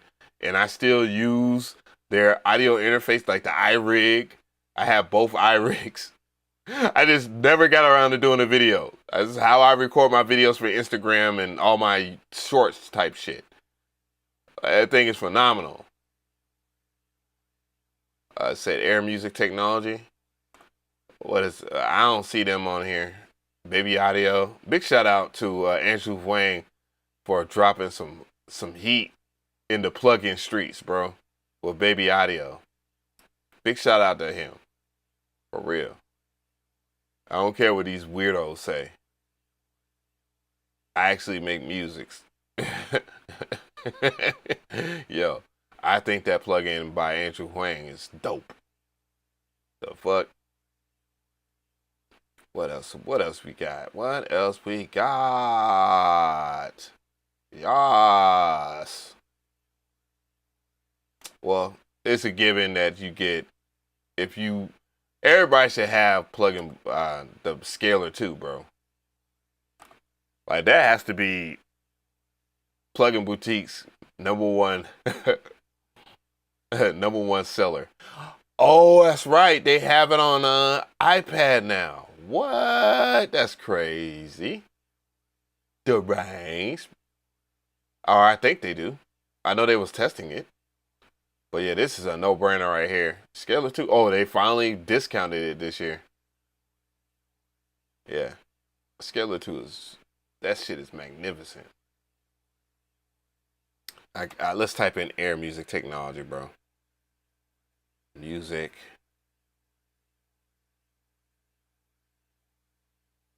There we go. They should have a whole page or some shit. All right, so the MPC collection is 70% off. It's not $400, it's $149. I ain't gonna hold you. There's some bias there for me, but I think that does help your MPC a whole lot, if not your DAW, because it comes with the VST plugin too. It comes with the standalone plugin for an MPC and then that. So there is some bias there. I wish that Akai, goddamn, can we get a span too? I'm such a selfish piece of shit. I am. I don't appreciate nothing. But that would be great if we could get a span 2 on it. Technically, that's fabric, but for some reason, it does not hit the same way as a span 2. I promise you. I remember buying a span 2 for $1. And I was like, why in the world is this freaking plugin $1? Why is this $1? And this man Zaytoven is making some of the hardest beats using this damn plugin, right? I mean, everybody, honestly. Metro too, goddammit. Look, Metro, you might call me out for talking about your shit, but I don't care. The span 2, dog, man, dog, ran through. I'm just not. I was gonna say something inappropriate, but I'm just gonna reel it back a little bit. But it looks like that's all they have in terms of their sales. Well, they have this collection right over here. It says starts from $9.99 or whatever. And then they got their effects. I have not covered their effects. I heard the reverb, and I remember Bolo screaming from the top of his lungs that he will want ether inside of the MPC. And I've heard really good things from a lot of people saying that ether and Sprite are really good. Sprite being like some of the stuff from the company. What is the name of that damn company, man? Sugar Bites. So if you're thinking about like Sugar Bites and Effectrix and stuff like that, or Grow Speed, or other multi effects, oh man, that's the only thing that's missing on the MPC, I think, at this point. Sprite is amazing. I have tested Sprite out. Now Ether I have not, because I don't go cuckoo for Cocoa Puffs over a reverb, but I should just check it out just for the sake of that. So I'll put that on the docu. Flavor Pro, yes, I have that. Very good. Extremely good. I have the Jura. I have this in standalone. Jura Chorus. Choir? Wow. Are you serious, bro? The vocal tuner. I don't know why they had that, but that's built inside of the MPC, so you get that for free, honestly. They just went and did something else with it. Vocal harmonizer, that is built inside of the MPC and is brought to you by Air. So you don't necessarily need to buy that, but if you were looking for a vocal harmonizer and you don't want to get and Vocal Synth right now, Vocal Synth 2 by Isotope is like $33. It's unfortunate. So I don't see where the sale is in that. I'm just saying I don't see where the sale is in that. Said the free plugin drops on Friday. Yeah, I already signed up for it. I don't have it. I do not have it. You would think I would, right? But I don't. Not even mad. But yeah, Jura, if you're trying to buy MPC plugins, I would definitely get Jura. That is a given. If you are looking to see what the humbug is about, you might not ever see the dollar. Look how many damn reviews it has, bro. Over 20,000 reviews, 5 stars. And that's just people that reviewed it, bro. This plugin has sold a lot. The Keys collection. What is the Keys collection, bro? Oh, I see. Stage EP, Stage Piano, Oregon. See, I don't have the chops to play it, but the big homie, Dilio, he actually did he did me some service by playing with those 3 when the Key 61 came out. Yeah, the Mini D, true. I mean, I just go to Akai's website. Lord knows I will look at this website more often than I need to. But I love it, though. I love it. If you haven't got stems, I don't think stems is on sale. It's already $10. It is now more worth it than it has been. That's for sure. And standalone, it was good if you used it with the MPC software, but it's better. None of this stuff is on sale. I believe they did drop the price of the Key 61. I know that. It's like $1,500 versus being $2,000, I believe, when it first came out. I don't know why well, I know why. Y'all just don't know why. But yeah. Let's see here. Do they have any of their expansions? Are there expansions on sale? I believe they did an update for IMPC. I know I made some suggestions. That's for sure. To get it up to snuff. Bro, can I get to the expansions though? Yo. Me waiting on the MPC 3 for the computer. Yeah, dude, trust me. You ain't the only one. Okay, so Sub Factory is on sale right now for $30. I do recommend that. I just used it on the beat not too long ago.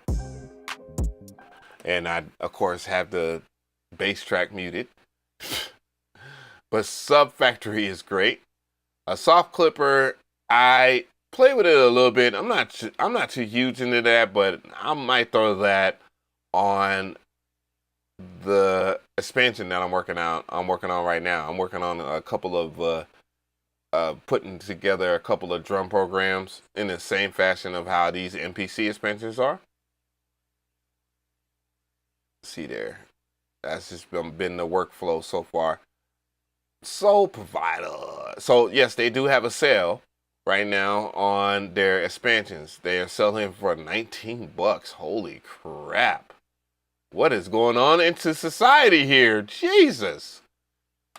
Damn, I think it might be worth me making a video. But all the shock has been removed because I'm doing this live. So it won't be genuine, but it's still like, what? What the fuck? $19 expansions?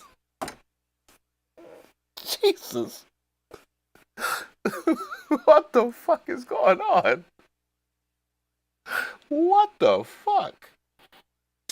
Jesus. But Tape Series is definitely one of the ones you might want to check out. It's kind of a combination of hip hop, trap, and all this other stuff, but the textures and all that are more in line with who could I like Kaytranada or something like that, or Tyler the Creator. Think in that sense when it comes to for drum production, that is, or the drum programming. OB Rising, I have that, but I'm not really a fan of that. Glitterball, I think this is good if you want to do kind of modern disco music or even like late 70s style disco. If you like Kaytranada's album, his second album, then I would get Glitterball, because Glitterball is a great reflection of it, now that I think about it. A-Rap music, if you want to do like your typical trap stuff, but it seems like the way he puts the trap kits together has quite the vision. I actually applaud this man in the way that he thinks. I think organization is more the selling point, and just being able to get to a drum program where you want to do a trap beat. You know what I'm saying? I think that A-Rap Music Volume 2 is great for that. And if you're in the trap soul and you want something a little bit different that gives you trap vibes, I do believe that the Broken Heart series by Jet Set is amazing. And at $19, well. And these are no-brainers, bro. You gotta have all of the damn Marco Polo stuff if you do boom bap. You got like West Coast type stuff on there. You got East Coast stuff on there. I was just listening to a dope-ass content creator. He only has like 1,000 subscribers, but boy, he put together some fire-ass Griselda mixes, bro. It is sick. The other day I was sitting there, I stayed up until about 7 in the morning playing video games and listening to this man get down. You feel me? And it made me just go back to like the 90s and just vibe. Labyrinth is a pretty decent, well put together. It's a well put together key group expansion. I've actually have a video on the channel where I talk about Labyrinth. Big shout out to Snipe Young. I do not have this, but 80s Nostalgia expansion pack. I do not have this. I asked them for it, but dude, it's $19. I'll just go and cop it and do it for the culture. Late night trap, R&B vocals. This one caught me off guard. If you like trap, but you want something a little bit more that has that's softer, then I would say check out Late Night Trap. You know, R&B vocals is very good. It's way better than I thought. And I actually did like one of my IG reels using their sounds. The more recent ones. I mean, I haven't posted in a minute, but hey. BAP Essentials, I have it, but it didn't install correctly. It's one of the two. Hold on. Let's see which one I have, bro. I know I thought I had it. Maybe I put it on here, maybe I didn't. I don't know. Let's see.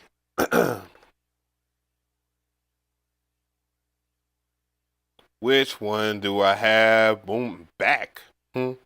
What? What we talk about? Oh, I got Essentials. See, this one I haven't really checked out like that.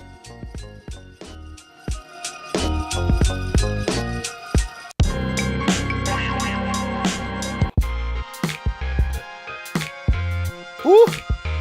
Uh-huh.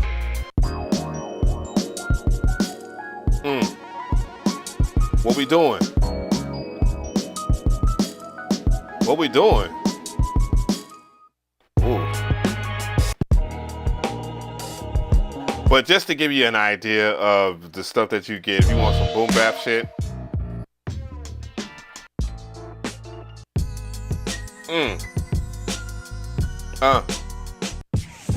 It was Pad Thai one that made me just like start investing more time and effort into checking out MP on the MP. Truth be told, and it's the way he puts together. That was volume 1 that I was just playing, but I would definitely check out volume 2. So that's on my list. I want to check out this one. They sent it to me, but it was like 0 bytes. But now, you know, again, $19. You can't F that up, right? Neo Soul Quest, dope. What else? I have not checked that out. I couldn't tell you. I have Funkorama. Funkorama's dope if you want to make some West Coast shit. Or just like, if you know the song by Kendrick and SZA that comes out, the song. I'll pull it up here. Let me see. Is it Dodger Blue? Let's see. YouTube porn pops up. Is this shit running good? Okay. Bro. There we go. All I need to do is hear the beginning of this joint.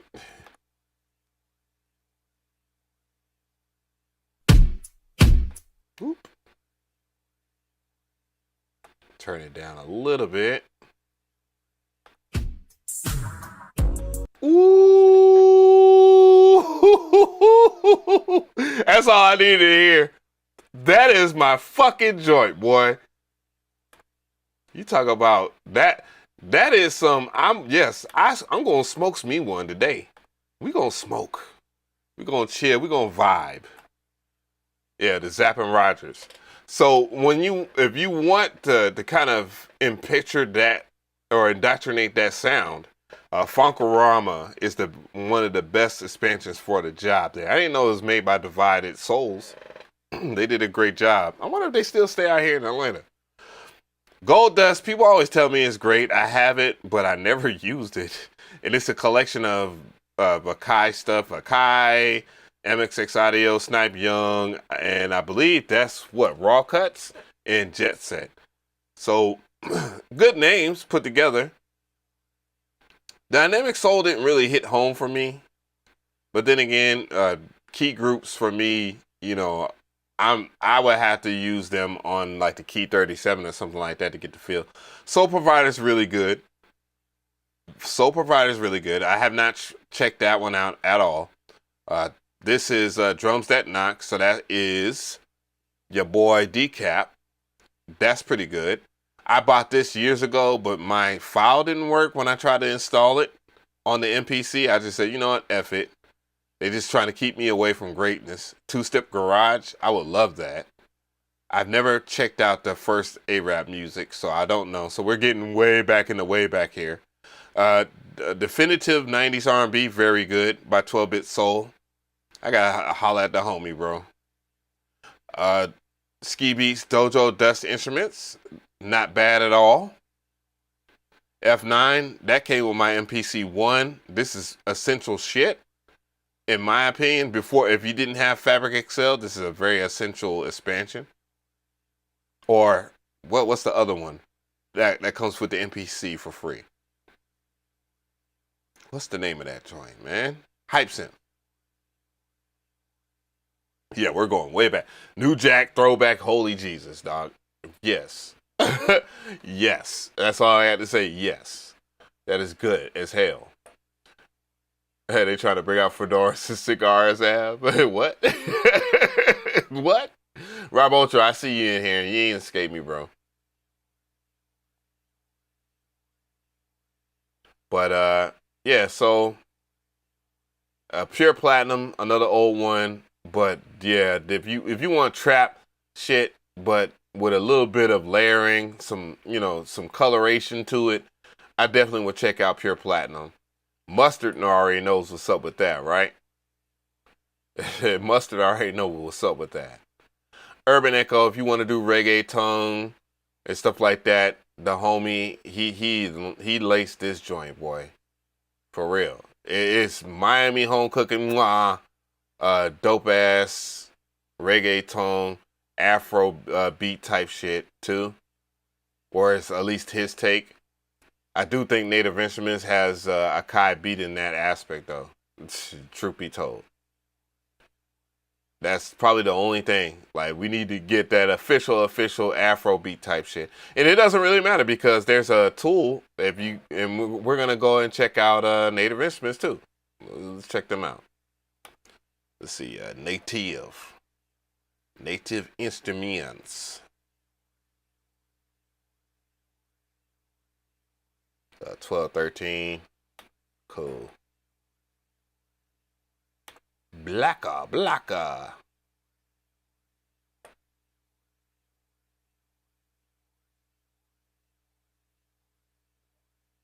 So Native Instruments stuff, they got a cyber season sale, as they always do. The biggest thing that I always check out is their 50% off, because they always do half off around this time of the year. They also do it in the summertime as well. They've just added Tractor Pro 4. They finally updated that along with the machine software. So I'm actually glad that if you are a Native Instruments fan, that you're getting what you deserve at this point, because you deserve it after waiting so long. The Machine and the Machine Plus, they're on sale right now. The Machine, I've had this, of course. I always love their design for this. It does not, as it does have its semi-functions like the MPC, it is not that. $500, not bad. I do prefer the Machine Plus, and I paid $1,500 for mine, of course. And it is now $1,000. So that's cool. So if you want to get into that and you want to invest into that ecosystem, more power to you. I've had my fun with it. So their expansions, I'd own products. Oh, well, I do have a lot of their products, so hopefully some of this stuff will be visible. So they got 50% on, what is these expansions or what? I'm looking for the machine shit.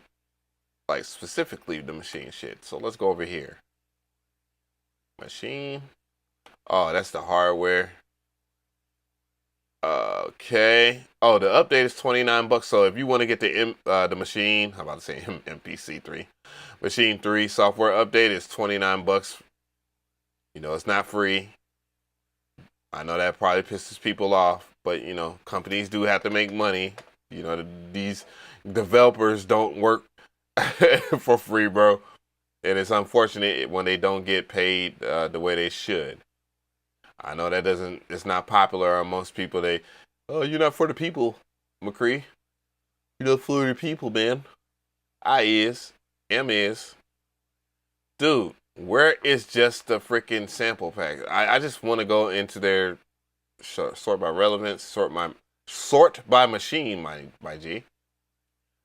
I know they just dropped System Clash.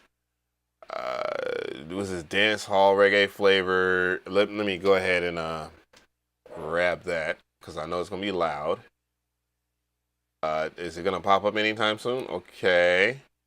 Cancel, because for some godforsaken reason I cannot update my Cheeria software. As long as this works, I'm cool with it. So I'm going to turn it down. We're going to take a little gander at a System Clash.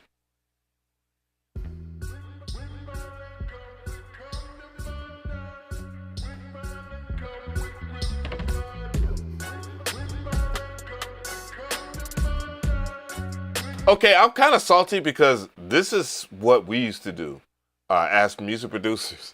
Me, my cousin, and a couple of his homeboys, we used to sample dub and put trap drums on them. So this kind of, you know, I can't look. Everybody's gonna have this. Someone eventually would do the exact same thing, but this hard though.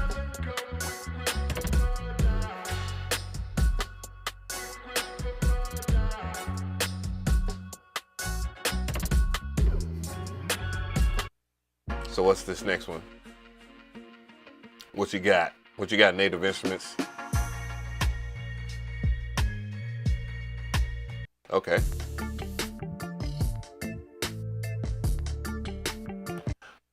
I need something for a while, man. I don't see the purpose of buying this outside of just taking the reggae vocals or the reggae stuff in here and trying to, you know, make your own shit. But the way people make beats these days, they just directly rip it. But yeah, that's good. And the reason why I don't trip about showing Native Instruments stuff, because this is this. So I'm going to type this in real quick. Kit maker. and we're going to go over here. I will be doing another video on this. See, KitMaker allows you to transfer everything to your MPC or to other DAWs. You see output formats for Akai MPC, Beatmaker, Nano Studio 2, EG Pulse, I never heard of that, Deluge, whatever the hell that is, and then number files. And then you can also make stuff for Ableton Live. So, but the whole premise of it though, and the main reason why I was on this so hard is because of the Native Instruments expansions were hitting different at that time. They were hitting really good. And Akai kind of lacked. But what Akai ended up doing was working with the people that made sounds for Native Instruments, right? You know, it's only fair. But there's still some classics over there by Native Instruments that I had to get. Well, I got to hear this rare what's this rare vibration shit?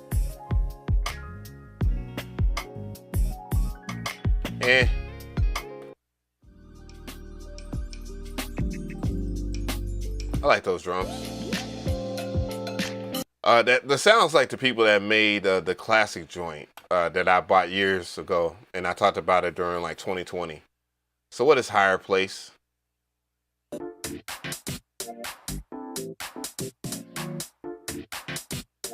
Kind of two-step. Oh yeah, that's 100% two-step. Yeah. So that's pretty good. But yeah, they have some classic ones, you know, that you can get. Rhythm Source is one of the ones I bought years ago. This is like drum and bass and jungle. They just remade it or whatnot. But yeah, what? Is this a machine expansion? That sounds like raw cuts.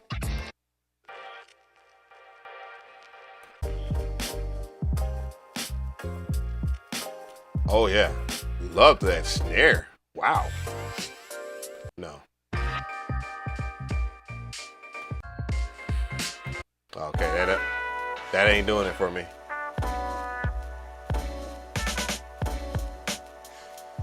Yeah, I've definitely had that snare a billion times.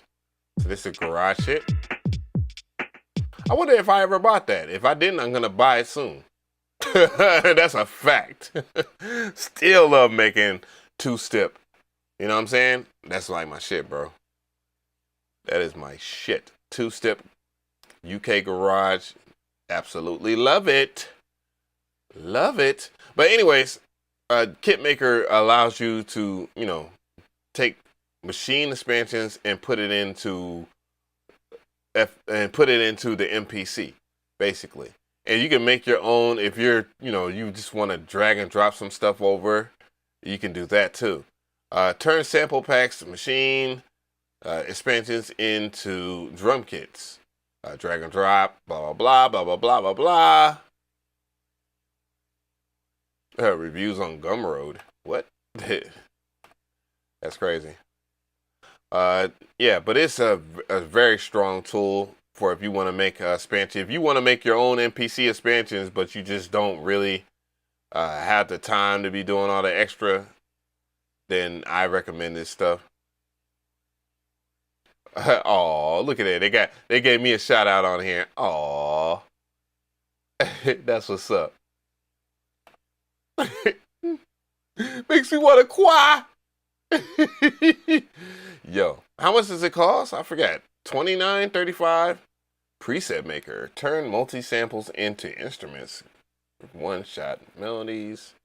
Huh. Okay, $35. Curious.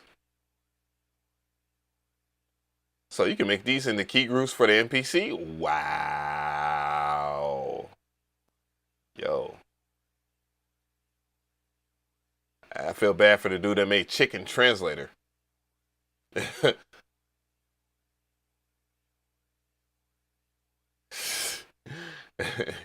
Isomatic, man, I didn't even see you up in here. My bad, bro. If you're still up in here.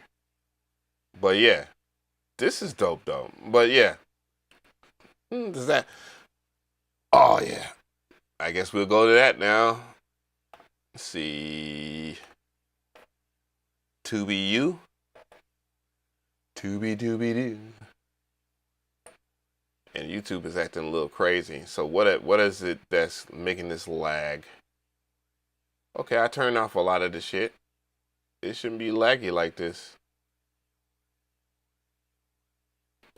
Oh, that's computer. OPXY. Let's get to it. Let's get it. Oh, that needs to be raised. Will it freeze? Only we'll find out. Oop.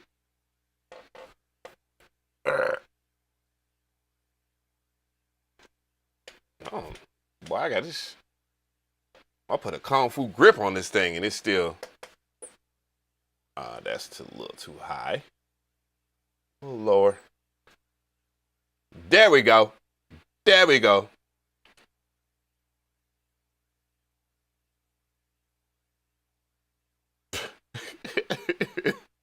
White people and their excuses for buying shit. I don't care. I don't care.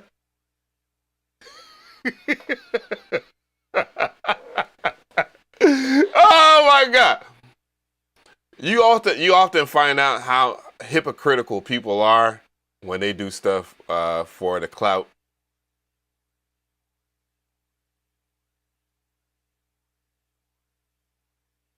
Yeah, people's. I'm gonna tell you. I'm gonna talk about this shit. But that caught me off guard when I was sitting there looking at the search. But yeah, a lot of people ask my opinion about the OPXY.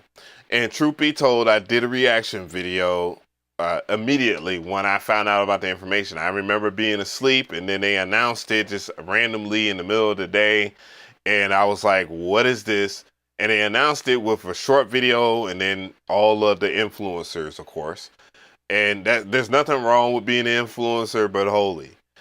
Either way, I had to reel it back because it was too spicy. So we're going to do this again.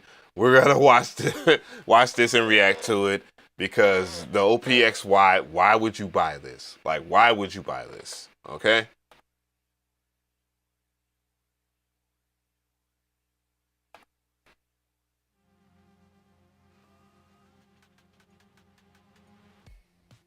What is this man doing?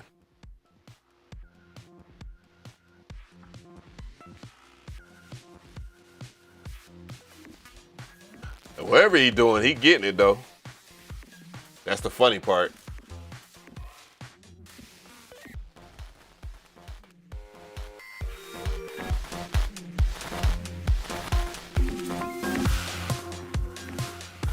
Like all of this, okay, I understand they want to be artsy and all this other stuff, man, but dude, are you serious? Like this is how you gonna sell your gear? Mind you, I believe that they know their target audience. That's a fact. They know their target audience.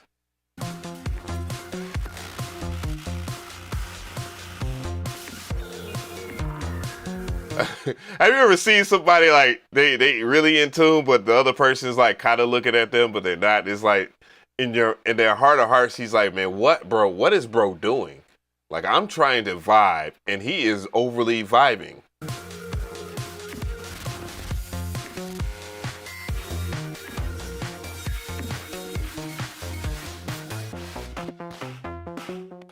And when I talk about this design here, I like the black and gray aesthetic. I do. I love the black and gray aesthetic, how it looks. But boy, is this very similar to the OP1, the OP1 field, and so forth. I guess that might be what they decided to work on, you know what I mean? But weird. Love the color though. So I gotta let me see. I know there's another video or something like that. Create a track in 50 seconds with the OP. So they just posted this not too long ago. It's like 7 days ago. Let's see what this is about.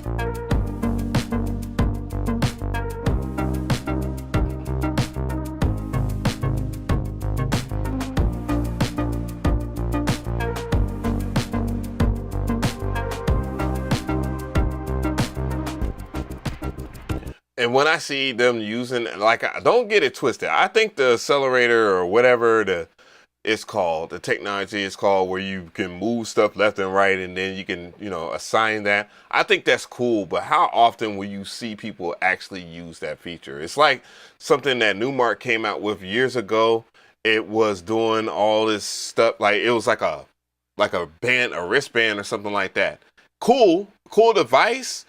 But how many times are you going to assign that to something to where you're going to use that? You know what I mean? But I do like the aesthetic of this unit. Again, I think the way it looks in all black. I'm not a fan of just all black gear or anything like that, but it's nice to see a different iteration of what the OP1 and OP1 field is. And I believe that you can't convince anybody out that are fans for this shit to actually not like it. Okay, that's something I know for a fact. You just can't stop people from liking whatever it is from Teenage Engineering, bro. That I'm just saying.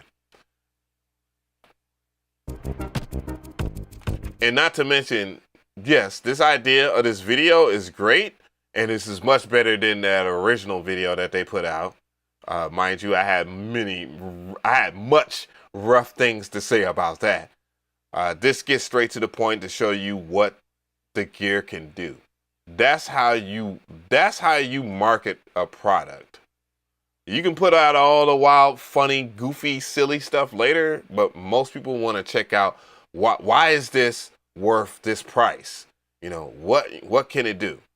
But you could do this with any groove box.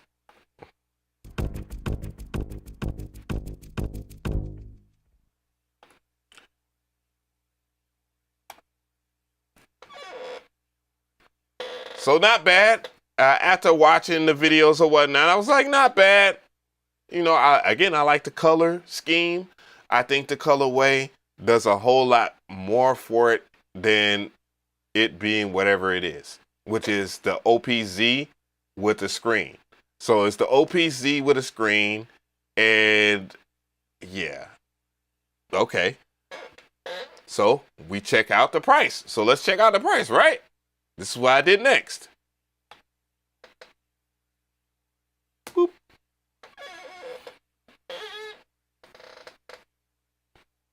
So I went to the website, I clicked on it, saw that, the price point was there. You get to see that. They got the stuff, and I believe that's in, like it's Swedish or whatever. So we're sitting there looking at that, and then I see this damn price point right here. And I instantly felt like this. Ain't no way, not gonna do it. Wouldn't do it anyways. So they did the exact opposite as what they did with the EP133, where a gang of people were asking Teenage Engineering for a sampler or whatnot, and obviously with their own individual price gouging, which is weird. Why in the world would you price gouge your own product after saying that, we want to sell our product for a decent price, and then they ended up raising the price on the original OP1, and clearly the OP1 field is like $2,000. Now you get the OPXY. But why would you buy this though? I mean, I think 8 polyphony, to be honest, I see you said like 8 polyphony. Not bad. But is that 8 polyphony for the synth, or is it 8 polyphony for all of what? Because that would be crazy. Imagine that. Imagine paying $2,400 for something that you can only play eight. Like it can only play 8 sounds. That's crazy. That was one of the worst things about the EP 133. I was like, bro, you got 4 tracks and you can't even use stereo samples. Like, god damn. Okay then. $300, I guess. But yeah, they got their accessories and stuff like that. This is what Teenage Engineering does, man. This is a company that sells products like this right here, the TP7, for $1,500, dude. Then they sell a miniature mixer for $1,200. This is what they do. A microphone for $1,200. And if you want to buy that, then more power to you. Don't make no excuses videos or anything like that, dog. Just keep it 100 with your audience and say that you was weak and you wanted to buy it. And dude, none of this quantifies as none of the stuff that they put out is anything better than their competition. And that's the problem. That's always going to be the problem. You can pick out whatever company. I don't care what company it is. If they have a groove box, there's a chance that their groove box does a whole lot more than what Teenage Engineering wants you to spend $2,400 on. There ain't nothing. What?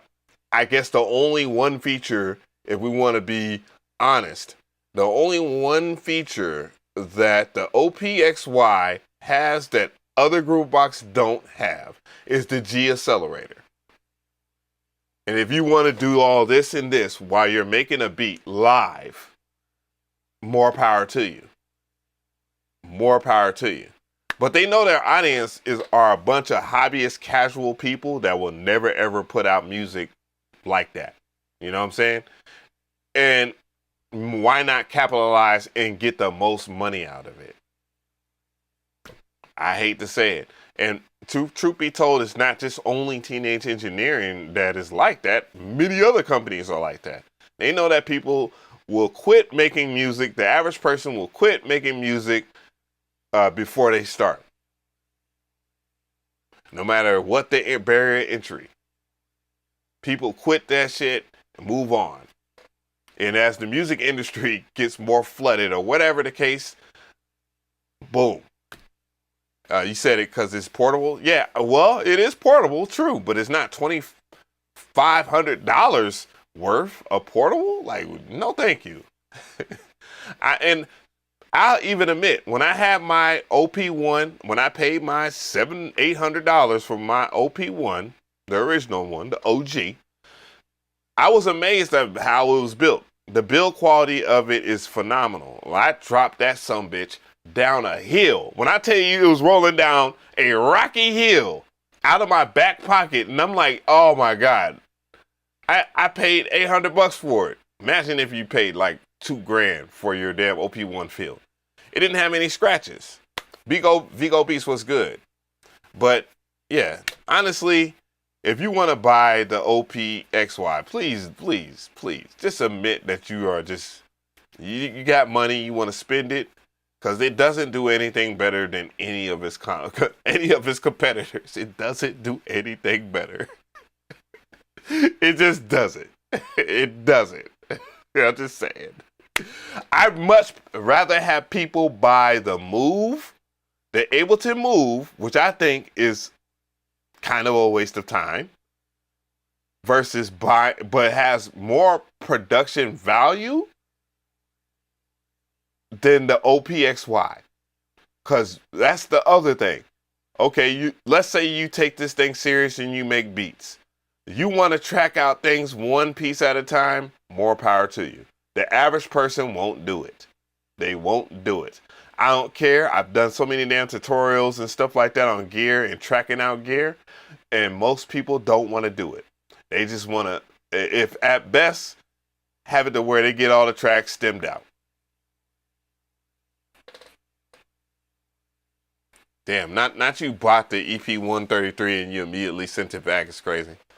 Yeah, I mean, I had plans on I mean, I bought my EP133. I'm just gonna sell it, and I'm not even gonna do. I ain't gonna even factory reset. I'm just gonna let the person know, like, look, man, I'm taking an additional $100 off this machine. I'm taking $100 off of this, and dude, you're just gonna have to reset this thing, dog, because I really don't care to reset it. I'm just saying, like, I ain't got nothing for you, Chief. I ain't got nothing for you. So let's see. I'm gonna check out this Polyend Synth shit. Polyend Synth.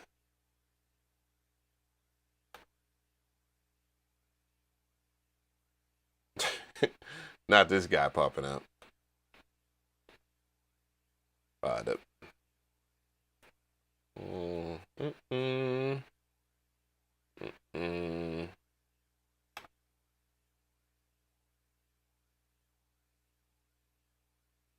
When did this man Bo Beats tap dance and make that video for Polyend?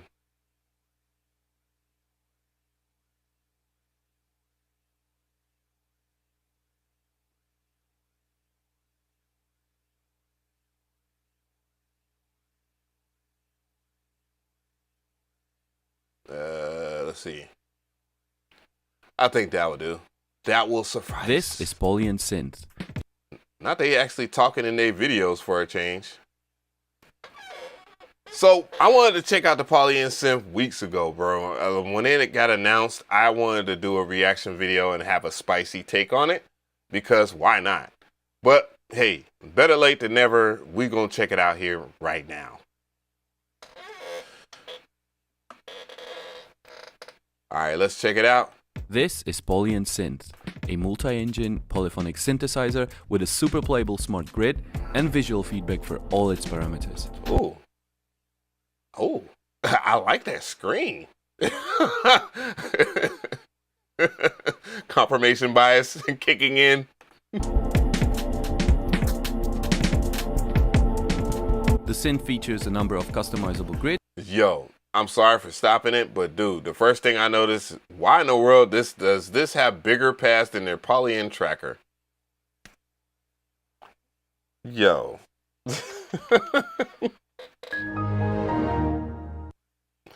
Why would this, of all devices that Polyend put out, have bigger pads than their sampler? I'm gonna keep it moving. And 8 synth engines, from which up to 3 can be used at the same time. The synth engines are fully editable, featuring a number of filters, ADSRs and LFOs.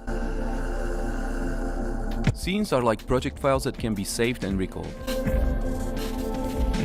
To start playing right away, the smart grid can lock onto your root node or chords and follow your musical ideas automatically.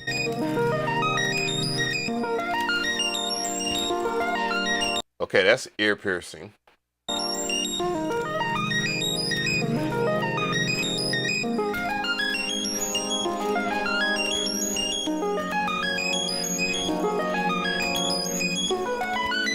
So I'm guessing, hold on. So I'm guessing that what he did was he locked it to scale, and it's gonna follow no matter what scale he's on. Is that what the concept was? I wasn't paying attention in class, people. Musical ideas automatically. Start playing right away, the smart grid can lock onto your root node or chords and follow your musical ideas automatically. Okay, that's exactly what he's playing. So in theory, that plays out pretty well.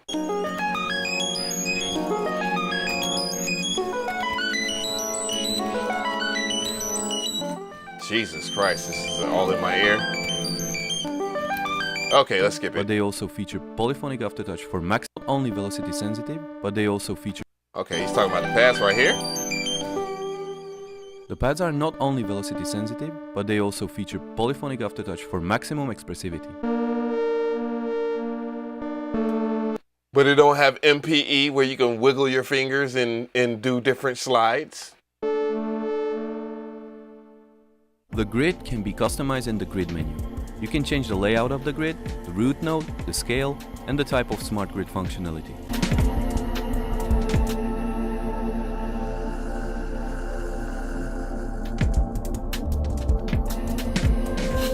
I like how chunky that drum line is. That is really dope. Presets are saved inside of scenes or as separate presets. Access the preset menu to select one of the 8 synth engines. You can pick a preset or create your own sound.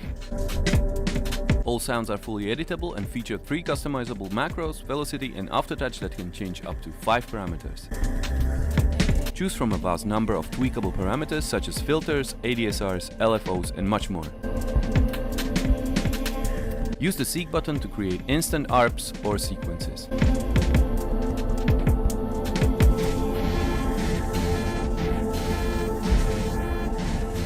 To be honest, I would definitely get this over the OPXY. To me, the features that Polyend come out with, they're hit or miss sometimes, but for the most part, they land for me because they actually expand creativity. Like the Polyend tracker, I can't gush enough about how much I thought that thing was amazing. Because one, how many tracker based, before all the other guys started coming out with their own stuff, that is, Polyend was first to the market with their tracker based sampler.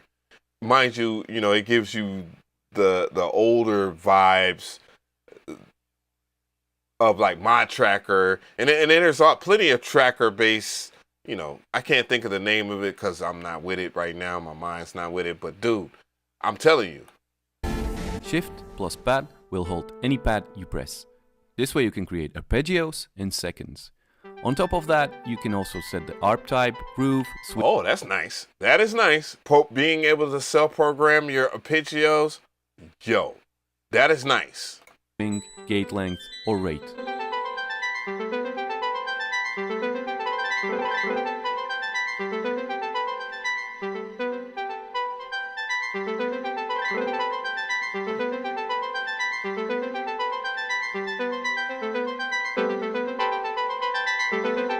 The real question I have is how many tracks do you get to use when you're making a beat on the Polyend Synth? And I heard it has drums and stuff like that, so it has other things that you can do. I just maybe missed the assignment there on that,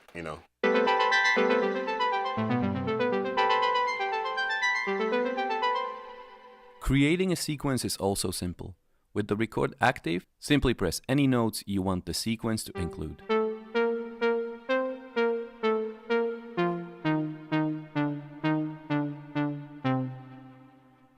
Now switch to the playback mode and transpose and customize your sequence. Okay, step sequencing. Cool.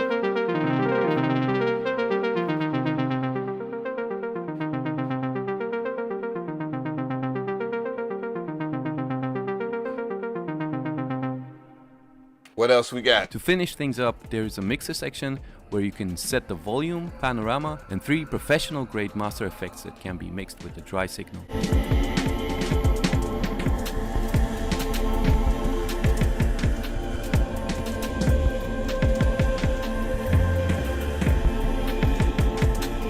Okay. Pick one of the carefully crafted presets or press Shift plus Effect to create your own mod, delay, and reverb effects. So far, I like a lot of the aesthetics when it comes to when you switch to different screens and stuff like that. Simple shit, but the design in itself is respectable. I like it. Go synthesize everything.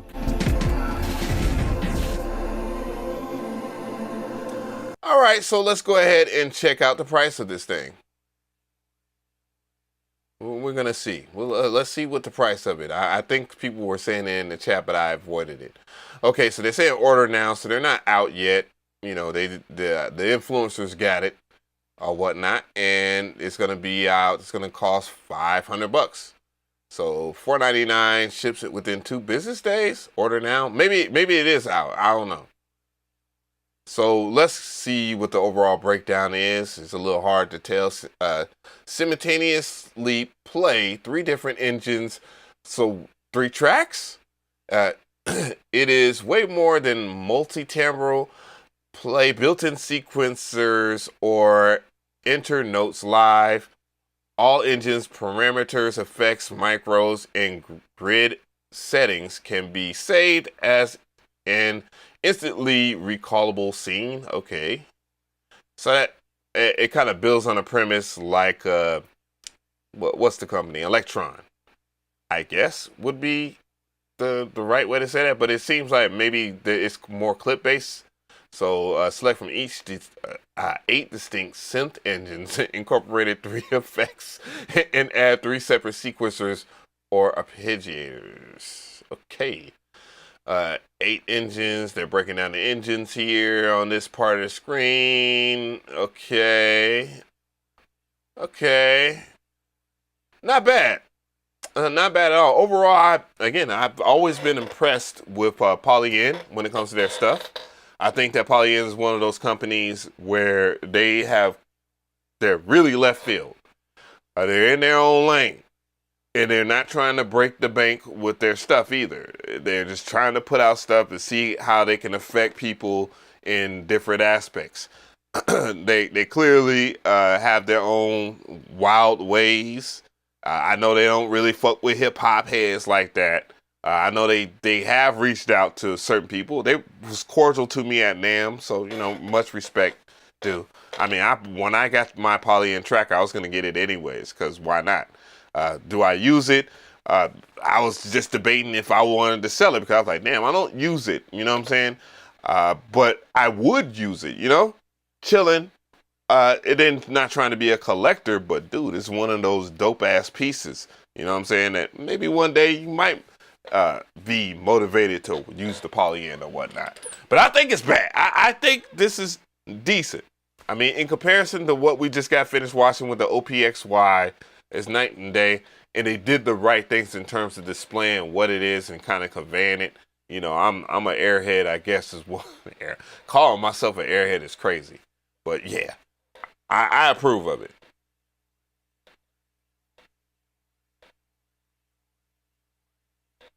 Oh yeah, the IG reaction shit. Well, what chat talking about? Only noise. People is just sitting there talking about how. With these sounds, I don't think any beats have been made with this thing.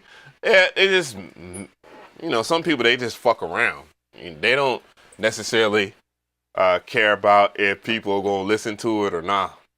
You know what I'm saying? They don't care if they're going to make, and that audience, I'm telling you, that's a more broader audience than anything else. Let me smoke a little gas real quick. You know what I'm talking about? Let me do that.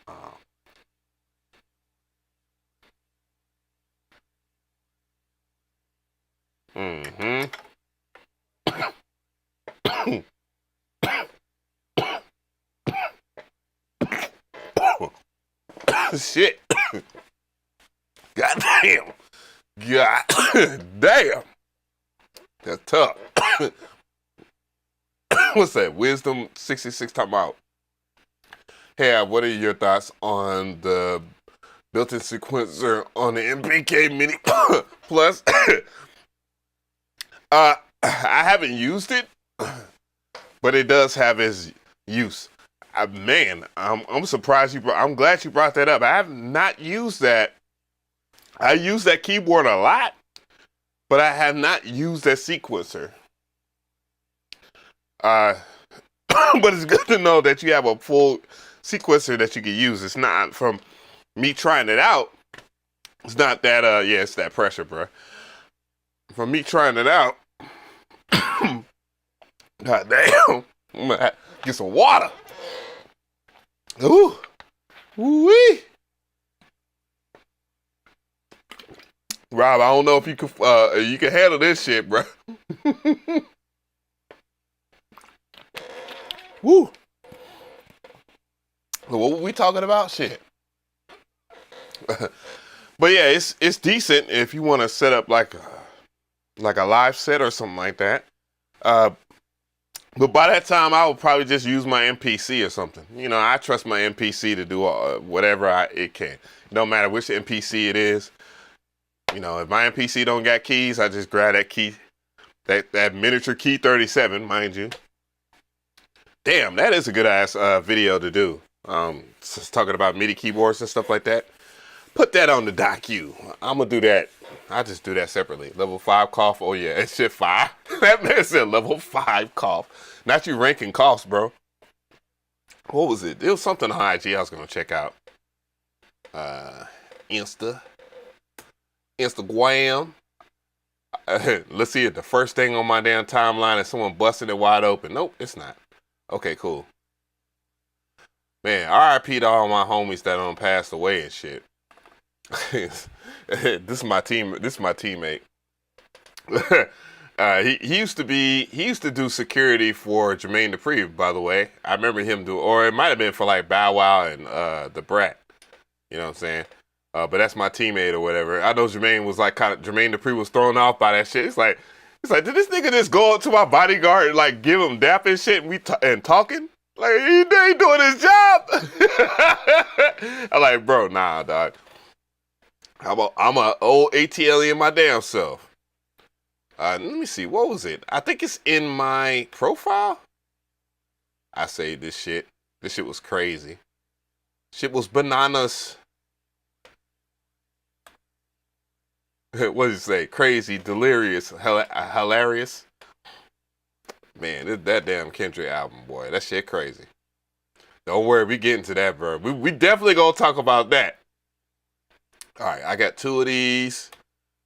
Right there. Please don't play this shit. All right, we got that. But my boy, damn, who was that thick ass motherfucker? Oh, yeah. Yeah, I broke that shit down, boy. They got mad at me. They blocked me on there. Let's see. One of the homies. Where in the hell is the search thing? Every single time I go to search, it'd be on some crazy shit.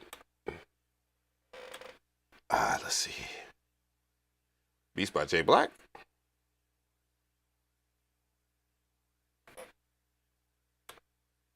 All right, so for those who don't know, we about to go to court today.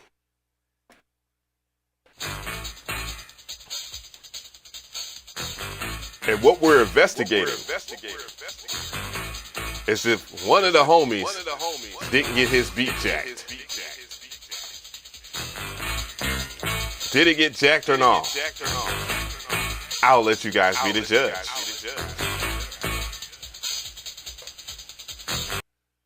All right, so I was scrolling Instagram and, you know, I'm celebrating my peoples up and whatnot. Damn, man, this brother got a damn jersey from the Hawks, man. J Black. If that man, if there anybody deserves it, it's him.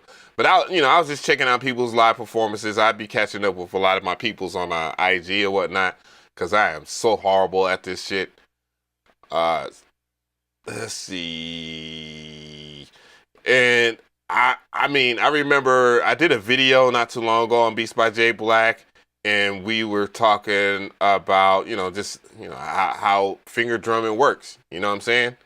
Because it works a certain kind of way. This man dreadlocks just grew 8 times as fast. Let me find out this man got hair weave. Let me stop being a hater for once. I think it's this video. It's got to be, because the way his fingers are moving. Yeah. So one of the things that I actually saw in this video, I checked it out. It was August 18th, of course. But I ended up checking it out later.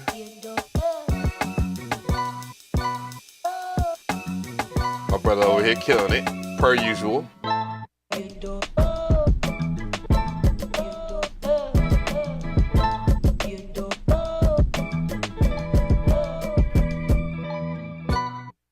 Yeah, so that's your boy, Beats by J Black, superstar, extraordinaire finger drummer, producer, all that. So I was scrolling down the timeline after watching his shit, and boy, the algorithm don't be playing no game. Did this man just erase everybody's shit? Hold on. And I see this guy. And this was posted 2 days ago. Okay.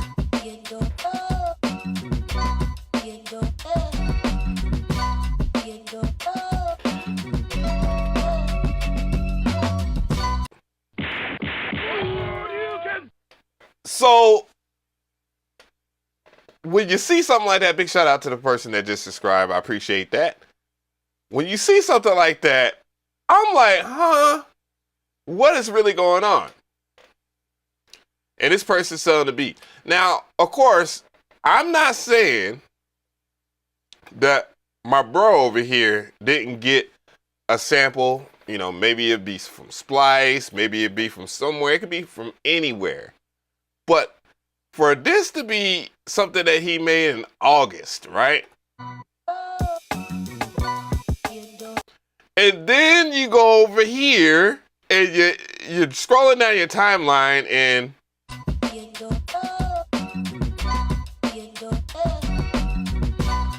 now, I know a lot of people going to say, man, McRee, you're being petty. McRee, you're being messy. Okay, here's some things I want you to consider. The first thing is, yes, people use the exact same sample all the time. I get that. But why in the world would it be so woefully similar?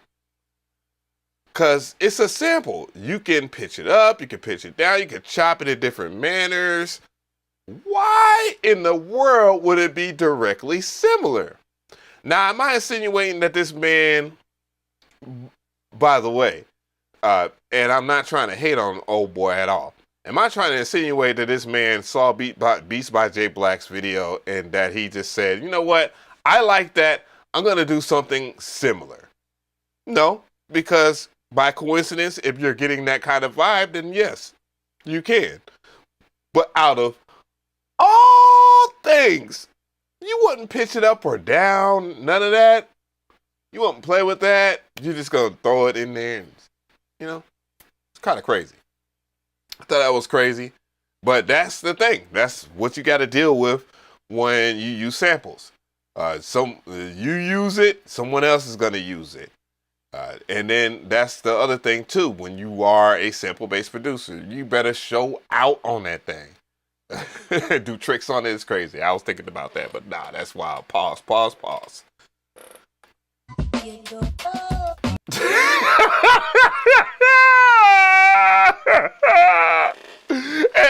he was like, and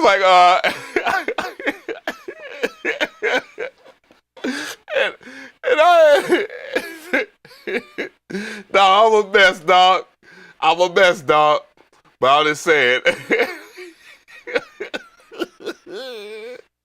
I had to get in the chat. I got into the comments, man. I was like, this beat sounds familiar. And he was like, familiar to what? Tag me in it. No, nigga, you know where you got this shit from. You know where you got the idea from.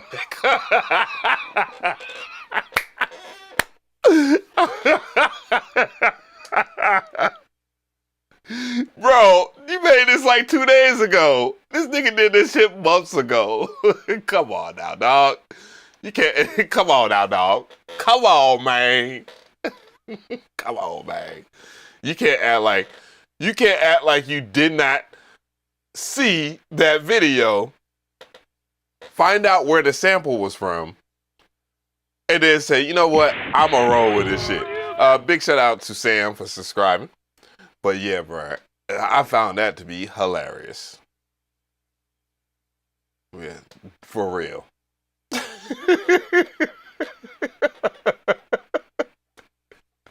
Nigga said, I'm gonna copy your whole work.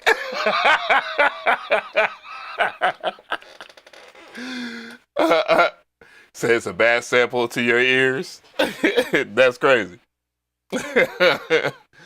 But big shout out to homie though.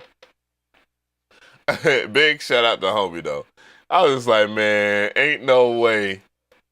I heard that. I went back to the Beats by J Black page. I was like, nah, dog, I know I heard this shit before. Somewhere. What was that? I don't know about. Nah, I'll probably do the Metro Boomin joint. Let me get some shit together here. I'm close some stuff. I'll leave the Kendrick shit up here. Bruh. Yeah, I gotta get this McRee TV shit popping for real. Oh, Lord. Nah, they going too deep into the rabbit hole.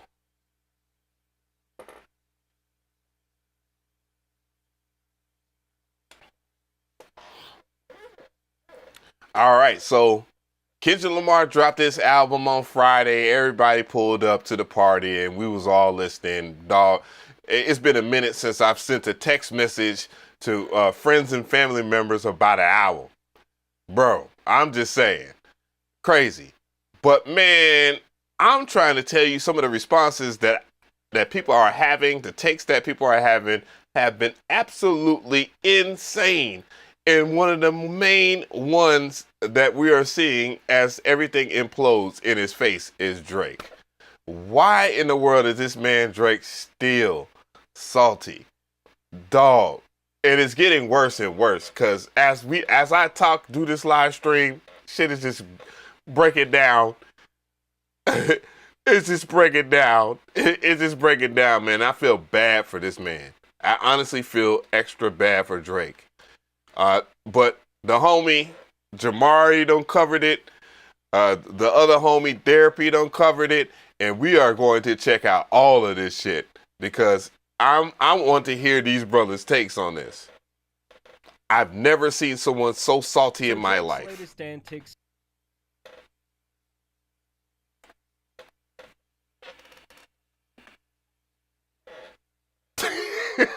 at this man's face, though. This was the Toronto Raptors. If I'm not mistaken, this is the Toronto Raptors versus the Sacramento King game. This man has pink barrettes in his hair. Hairline on fleek, though. You know, he got his baby hairs is popping. Okay there, sis. This might be his most bold, but also his most insecure move of the entire year. It has been months since I last updated you guys on Drake, and back in the summer he was trying to make it seem like he was unbothered at every turn. Going bowling under the name 69 God, trying to show the world he wasn't a deadbeat father, and of course striking the duck lips pose time and time again. But I'm gonna tell you, you're gonna come to a point in life where people you thought were friends, or people you thought were close to you, they might switch up, they might try to move funny with you, they might stop. Did you hear that man in the background say that's his voice? Like, how, that's diabolical for you to go to a Drake concert, right? And not ever heard this man talk normally. That's crazy. I don't believe it. That's a setup. They might try to move funny with you, they might. And what's really crazy is that y'all got to peep out. The crowd does not respect him enough to be quiet. That should tell you something. That should tell you about your public, like your persona, your public persona, bro. They might do a lot of things to you. Sometimes it's you alone with your thoughts. Sometimes That man said, sometimes when you're alone with your that man, like, go home, Drake, you drunk. Like, someone should have took that mic away from him. I don't like the fact that this man has people around him. He's as rich as he is, and they allow this man to do this shit. You know what I'm saying? If I'm Drake, bro, I'm definitely don't think everybody that just because they jump ship or whatever to the Kendrick train or whatever the case or whatever. Don't think they're the problem. It's the people around you, bro. Because why in the world would they allow you to move like this? But now it looks like he might be quite possibly the most bothered man on the entire planet. For those of you that man went to a whole entire basketball game to beef with a basketball player. And then the man says it's the quietest version of what did he say, bitch ass nigga or some shit. He said something to DeMar. I'm like, bro, why would you say it so low in the first place? hadn't heard, Drake is now handing out lawsuits in regards to the Not Like Us diss record released against him by Kendrick Lamar earlier this year. And he's not even That's super butthurt, dog. suing because he was being called a PDF. He's suing because he claims that the record label UMG artificially inflated the number of streams on this record using modern day payola and streaming bots. Frozen moments out. This man would do that knowing I'm pretty sure, let's just say he's right. But don't you think that he would be on the receiving end of the exact same treatment? This is hypocrisy at best. Like, he's cool when he's benefiting from it, but he ain't cool. Yo, you can't make this stuff up. LLC, which is exclusively owned by Drake, is now asking for a civil RICO to be levied against streaming service Spotify and recording label UMG Recordings. Drake says they conspired to knock him off the top of the mountain due to disagreements about their partnership that he and UMG have maintained for years. And I actually, if y'all watch my live streams, we talked about this before, bro. We talked about, dude, if I'm Drake, man, I think the when I found out that Kendrick Lamar was on UMG, which the vast majority of the music industry is anyways, when I found that out, I was like, bro, Drake, you must have fucked up somehow. But if you look at his last two albums, Her Loss and For My Dogs, which I end up suffering and listening to at the gym and turning off immediately because they're terrible projects, both of them. Dude, the best thing to do would be to set this man up with it against his op. It is op. and that they used Kendrick and his song Not Like Us as a vehicle to essentially do just that. In the lawsuit, Yeah, Drake's Drake team points out that Spotify is the biggest music Drake knows about the bots because he's used them before.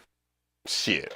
streaming platform on Earth, and they immediately paint the ties between them and UMG, noting their ongoing licensing agreements that they've had in place since 2020, and also that Spotify brought UMG at least 19% of their overall revenue in 2023. Basically, he's saying that these two have a close and very important partnership. In 2024, UMG did not rely on chance or even ordinary business practices to break through the noise on Spotify and likely other music platforms. It instead launched a campaign to manipulate and saturate the streaming services and airwaves with a song, Not Like Us, in order to make that song go viral, including by using bots and pay-to-play agreements. Bruh. Dog, someone needs to go and tell this man Drake to just log off. Dude, how in the hell are you a multi-millionaire and you're concerned about botting, about your reputation? But you didn't have the same energy when you did this to Meek Mill. Now, I don't give a damn about no Meek Mill either. I said I don't give a damn about Drake or Kendrick. However, I'm just saying, when the shoe was on the other foot, bro, you didn't give a damn. You was celebrating it, laughing, and I remember everybody kikiing and saying, is it your world tour or your girls tour? And I'm like, bro, that is the weakest bar. If that's the best bar that you can quote from this shit, dog, you're a casual fan of hip hop. I'm just saying. Information and belief, UMG charged Spotify licensing rates 30% lower than its usual licensing rates for Not Like Us, in exchange for Spotify affirmatively recommending the song to users who are searching for other unrelated songs and artists. Again, Drake has benefited from these exact same services. We ain't gonna act like Drake didn't come on. You know how you just have a playlist that has nothing to do with any of the music out there. Like I have like house music playlists and all this other stuff. Dude, Drake will find his way into every single one of those playlists. It don't matter if I'm listening to Rainwater.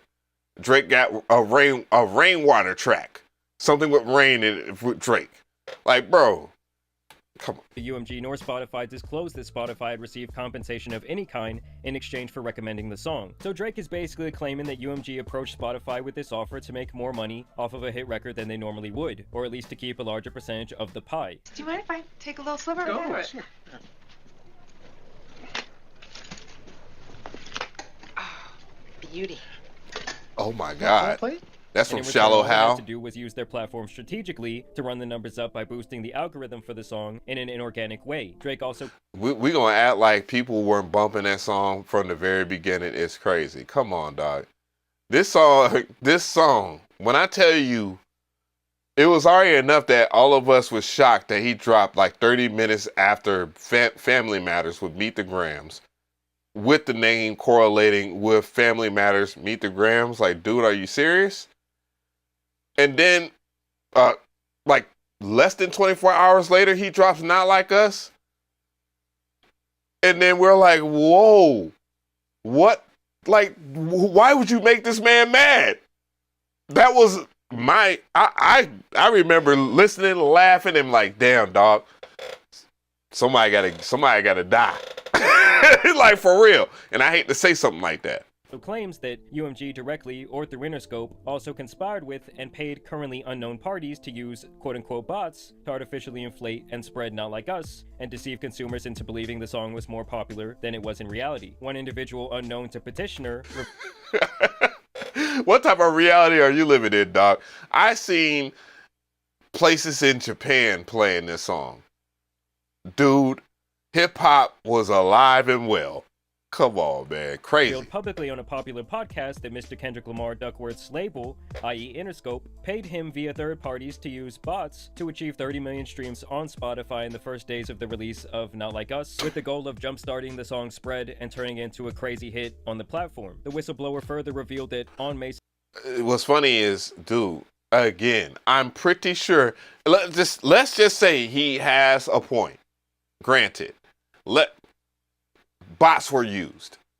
Do you not realize that he's had those exact same bots?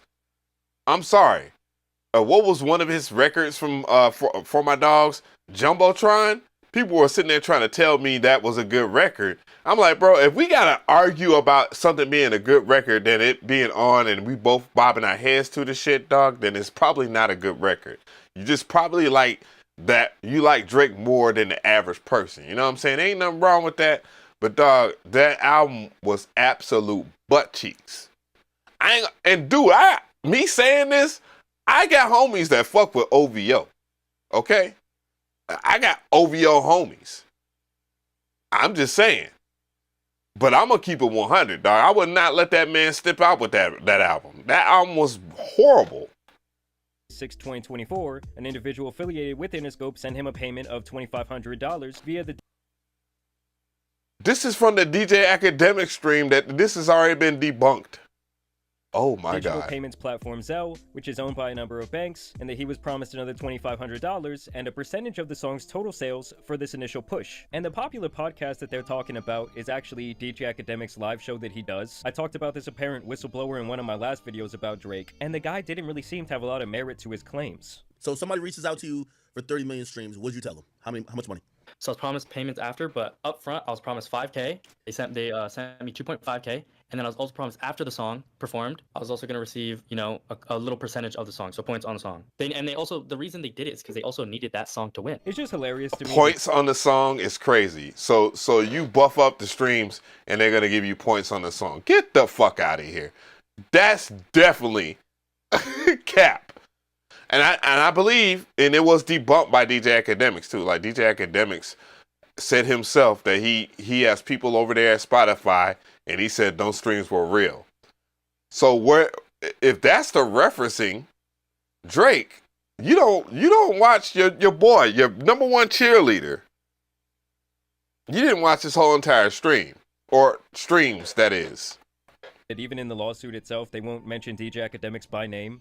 Drake is fine using DJ Academics to push all this various propaganda on Twitter and YouTube and during his live streams. But then when it comes to giving out an interview or showing love, he's never doing it for academics. He's always doing it for people. He's doing it for some white boy in Canada. Love that shit. I love that shit. This man Academics is weird. People like Aiden Ross. Recently he went on XQC, and it's just I'm sorry. He looks like he's a Family Matters character or some shit. claims that Academics is his most loyal lapdog, but he literally... You're part of the Clevelands and shit. He gets treated like a redheaded stepchild. He's treating you like you like how when a thought's in a DM. Stop. Yo, I ain't trying to link her tonight. Keep it in the book. That don't that does though. When he needs you, he'll send you DMs, he'll play old buddy with you, but he really don't fuck with you. How? You showing him mad love, he don't show you no love. Do you think Drake shows you love? Yeah, Drake showed me a lot of love. How? What's he do to show you love? I got exclusive info. That's not love. Exclusive info, dog. That means that he's using you to manipulate all the other people because you already have a fan base that's big enough to where you can push an agenda. That's not your friend. Yeah, he does. Tom and Jerry from Tom and Jerry. Yo, why Erykah Badu do that, man, like that? And he crashed out like months later. Like he finally caught the joke. What do you do with that exclusive info? You say it to the world, you gas it up 10 times more. He's using you as a free a billboard, free promo. Act, you're the biggest media platform, man. He's definitely not the biggest media platform. What that got to do with Drake? I mean, the fact that this is mentioned in the footnotes of the filing is just hilarious. Even it's kind of hilarious that look, man. One of the things that you have to understand as a content creator, man, especially a lot of us, we have bigger platforms than a lot of the artists do. I know for a fact that I'm making way more money as a content creator doing videos, the shit that I love and helping other people out. I'm making more money than your average music producer that got a bunch of hit records on the radio. That's a fact. That's an absolute fact. And I'm not even putting up my full effort. I haven't even I haven't powered up to 9,000, dude. I feel bad for, some of the artists and whatnot. But you get caught up with someone like Drake, and that's why with any of these celebrities, and mind you, the celebrities that I know out here in Atlanta, they with all respect, I fuck with them the long way. I've always fucked with but I fuck with them since way beforehand. You know what I mean? The platform helped, of course. They got respect for what I do. You know what I'm saying? But man, when you allow someone to control you like a puppet, dog, you look crazy. And it's not to say that DJ Academics doesn't have any kind of, like, he's not getting any kind of residuals from it. Because I believe that's the other part of the agenda. Because he's with Stake. And Stake is, I think Drake is one of the partial owners of that. So he's getting bags off of that. And his stuff is promoted, or not promoted, but sponsored by that company. Academics had to admit at some point that this botting narrative on Spotify was nonsense. Right. And he verified with someone at Spotify who he trusted that the streams were all legit. I'll be honest with you. I talked to my man from Spotify. I won't say the name right now. But legit Spotify nigga, he said, hey, I'm going to be honest with you. I don't know what that person on your stream was talking about. Them Kendrick streams is real. Drake even takes his claim Right. further to suggest that Apple even got in on the action. UMG appears to have used similar tactics with other streaming services on information and belief that UMG paid or approved payments to Apple Inc. to have its voice-activated digital assistant Siri purposely misdirect users to Not Like Us. Online sources report that when users asked Siri to play the album Certified Lover Boy by recording artist Aubrey Drake Graham, aka Drake, Siri instead played Not Like Us, which contains the lyrics Certified, an allegation against Drake. Now, I did find videos of this happening online. Play Certified Lover Boy on Spotify.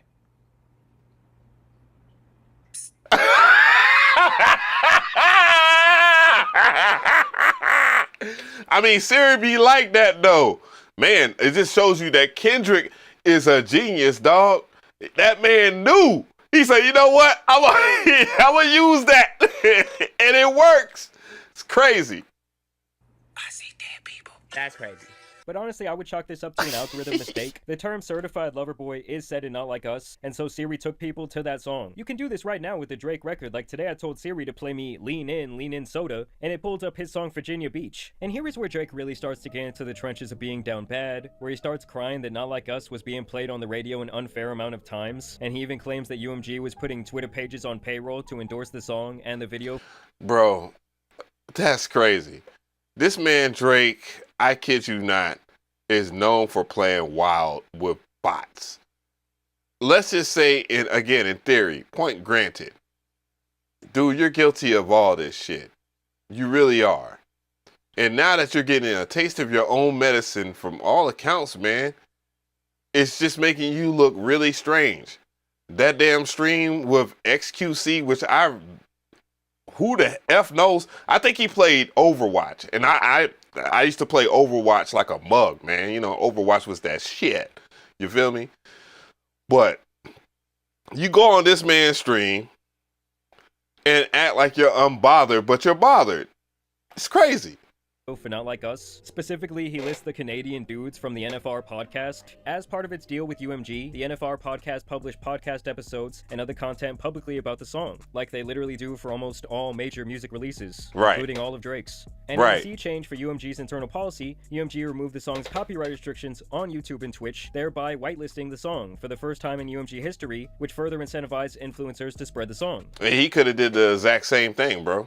Are you serious? And mind you, I'm gonna tell you right now, many of the people, they still haven't got their copyright claims removed.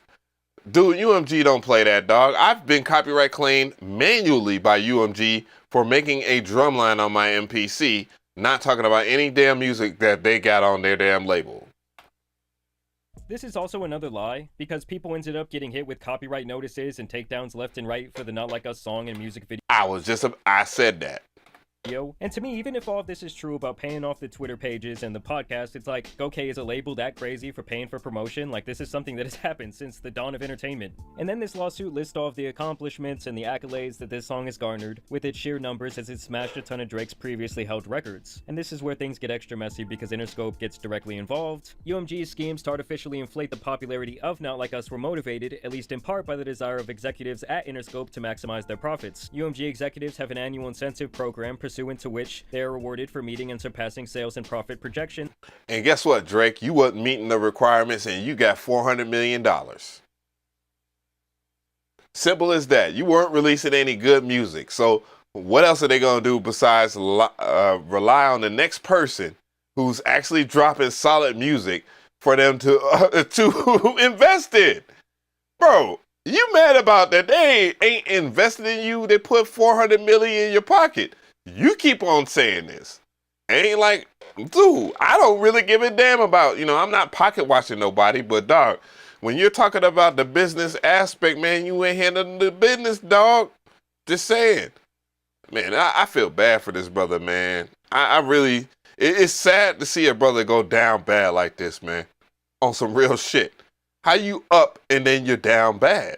But then again, they say when you on top, the only thing that you could do after being on top is go down.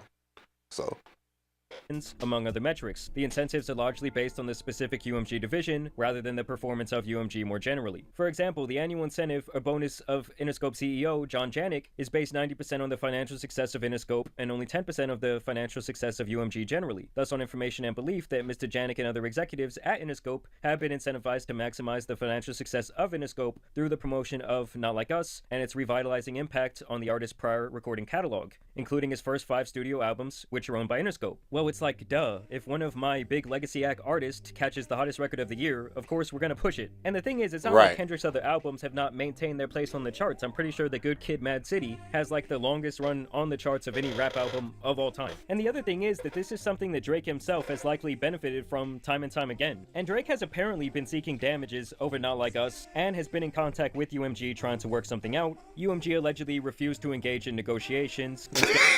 Damn, dog! UMG has pointed the finger at Mr. Duckworth, insisting that Drake should initiate legal action against Mr. Duckworth rather than themselves, and even threatened to bring its own legal claims against Mr. Duckworth if Drake wants to pursue claims against UMG. Mr. Duckworth, for those of you who are unaware, is Kendrick, so basically since Drake is going through with this lawsuit, UMG might be— Yeah, dog, you don't fuck with a brother with a name like Duckworth. A brother with the last name Duckworth. Bro, I'm just saying.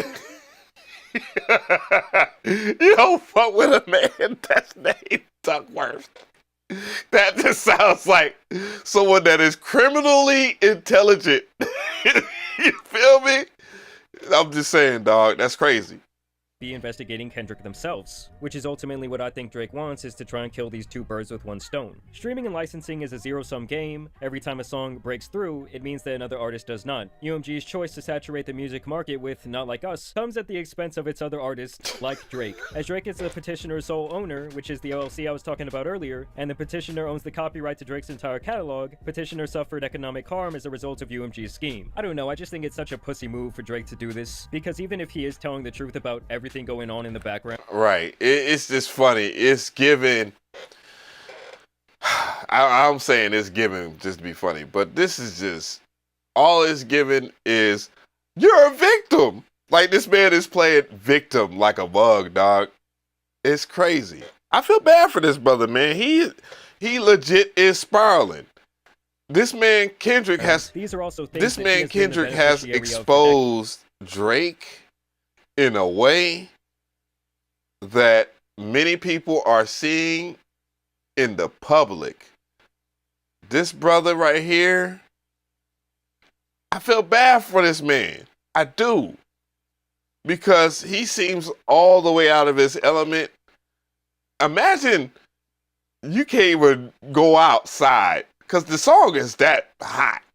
Not like us, man. I didn't even know how hot Not Like What Us was until I'm riding home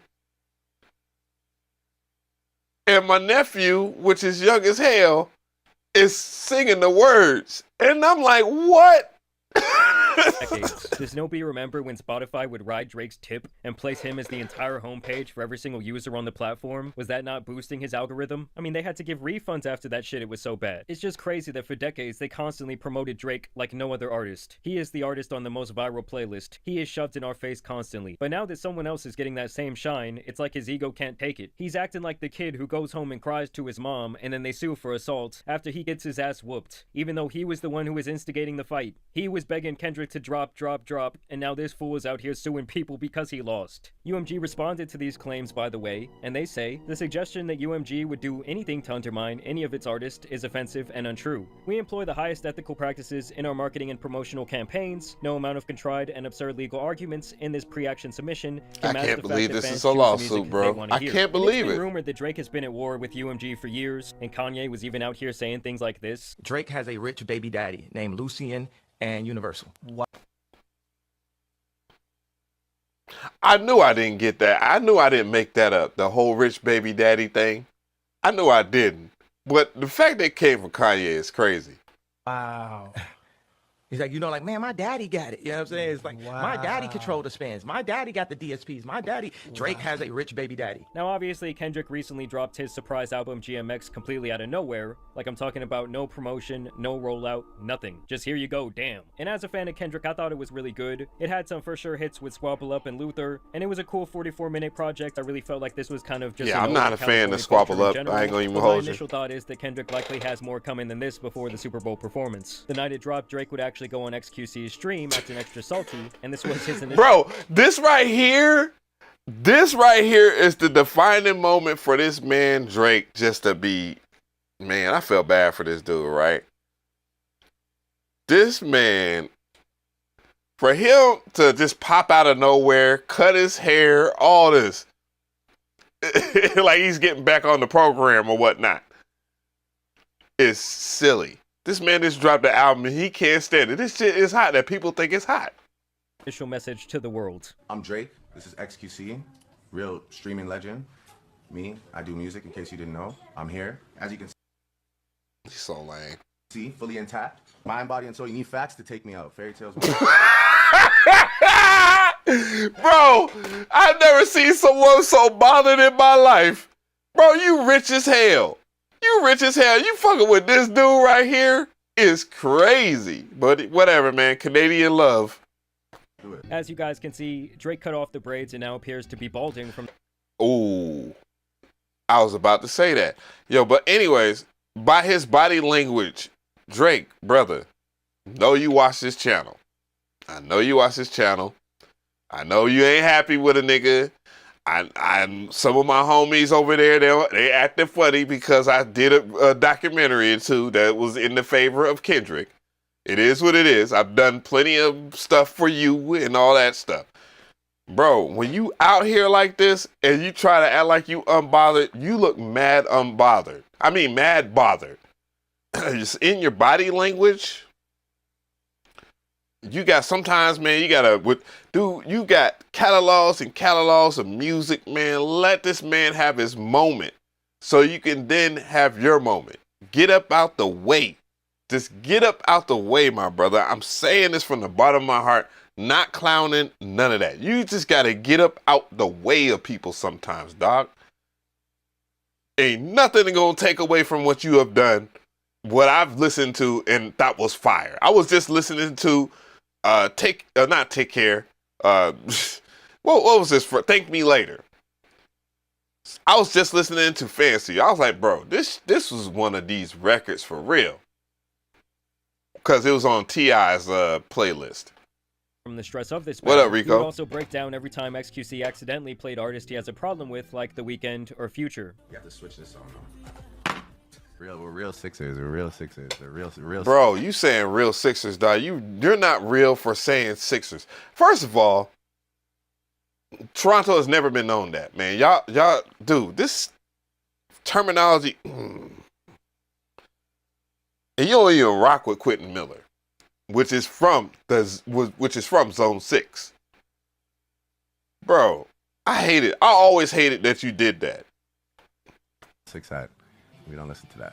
And overall, he still seems to Yeah, be the you same don't fragile we don't guy listen we've to always that. known You since don't he was listen in to a that. wheelchair on Degrassi. This is the most Karen, sore loser moment I've ever seen a rapper go through. I mean, he did all this exact same shit to Meek Mill back in the day. Back to Back was all over the radio. It was being promoted by Spotify. It was playing at house parties and sport events. There was And now that memes the rapper everywhere. has the gun, well, Drake doesn't seem to like that very much, and he basically wants to take his ball home after getting skunked 21 to Zippo. I mean, I have to think that Drake does have stronger evidence than this DJ Academics live stream. For him to put that 30% number out there when it comes to the licensing agreement makes me think that he has to have some pretty bona fide information at his disposal. So we'll see how this plays out. Did Not Like Us definitely damage his career and his reputation? Absolutely. Did it cause him future financial harm? Yes. But that's what happens when you get your ass beat in a battle. I mean, look at what happened to Ja Rule after 50 Cent. I don't know. Yeah, and that wasn't even all that bad.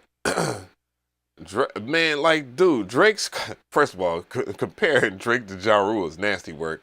But, dude, from Ja Rule, the reason why Ja Rule couldn't hold a candle after a while is because his music got tiresome. It started sounding the same, man.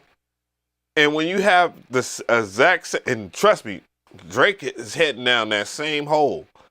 He sounds the same. It doesn't sound better than what everything else is popping right now. You do not outshine the people that are doing the bare minimum in music. You don't. And it's just sucks. It sucks to see a brother go through that shit. I don't wish bad on Drake at all. And he can recover from this situation. It's just it's easy for someone like him to recover from it. Just let the moment happen. I guess, yeah, what? The LeBron James shit, you know, being at the pop out, people were out in LA outside that's supposed to be on your side or whatever. I understand that probably hit you a certain kind of way. I bet. But on some real stuff though, you still the man, dog. You just still the man. Being the man don't make you untouchable. People go clown you. People go, man, dog. That man, I'm not gonna piss off. This you better be careful about these short kings, dog. These short kings got a complex, bro. That I Napoleonism. know what you guys think about this entire situation down below. Also want to thank you guys for watching today's But video. yeah, that shit was wild, man. The fact that this man is getting smoked on like a pack of cools, and mind you, this is what it is. It's called the Streisand effect. Drake let's just say Drake's the bigger artist. Okay, I warrant it. I grant that. He is the bigger artist. When you're the bigger artist, man, you got to understand that the art award sometimes is about not saying anything at all. Not saying anything at all. Because it's a thing called the Streisand effect. Barbara Streisand, actress, singer, all that. She was a huge star that had an unflattering picture of her taken. It was by a small news outlet, and she was irate and upset because it made her look really bad, and they ran with it anyways. But it wasn't because of the picture. It was because Barbara Streisand was on her high horse, and she forgot that all eyes was on her, and everybody went looking for that picture. Everybody started looking for that picture. And this is before the internet, clearly. Now it's like that times a billy. You got these platforms. You ain't let this shit go, dog. You gotta let this shit go, dog. I would not have said a word. I would have not have said a word when GNX came out. It's like this man has to have the last word. And I'm trying to tell you, bruh, that's what's making this man's career fuck up. That's what it is. That's why his career is looking wild. And I feel bad for seeing Drake like that, dog. I was like, damn, dog. I'm not a fan of Drake. I'm not a fan of Kendrick. But, dog, GNX is a great song. Kendrick whooped your ass in that battle. That's it. GNX is a great album. My bad. Well, GNX is a great song, too, because GNX is the song with everybody on it. With Jay Hitter on him. Yeah, that shit crazy, man. Yo. I want to see another video, too. It's by the homie Therapy, bruh. So let's dig a little deeper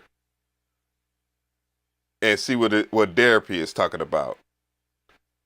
You know, I always try to make sure that the content creators get their credit, so I will have the link in the description box for this video, in which everybody's weighing in on this whole Drake lawsuit situation. Absolutely insane. Why is this man even doing this to himself? Let's see. Where the fuck is it at? I'm just going to type it in. Therapy.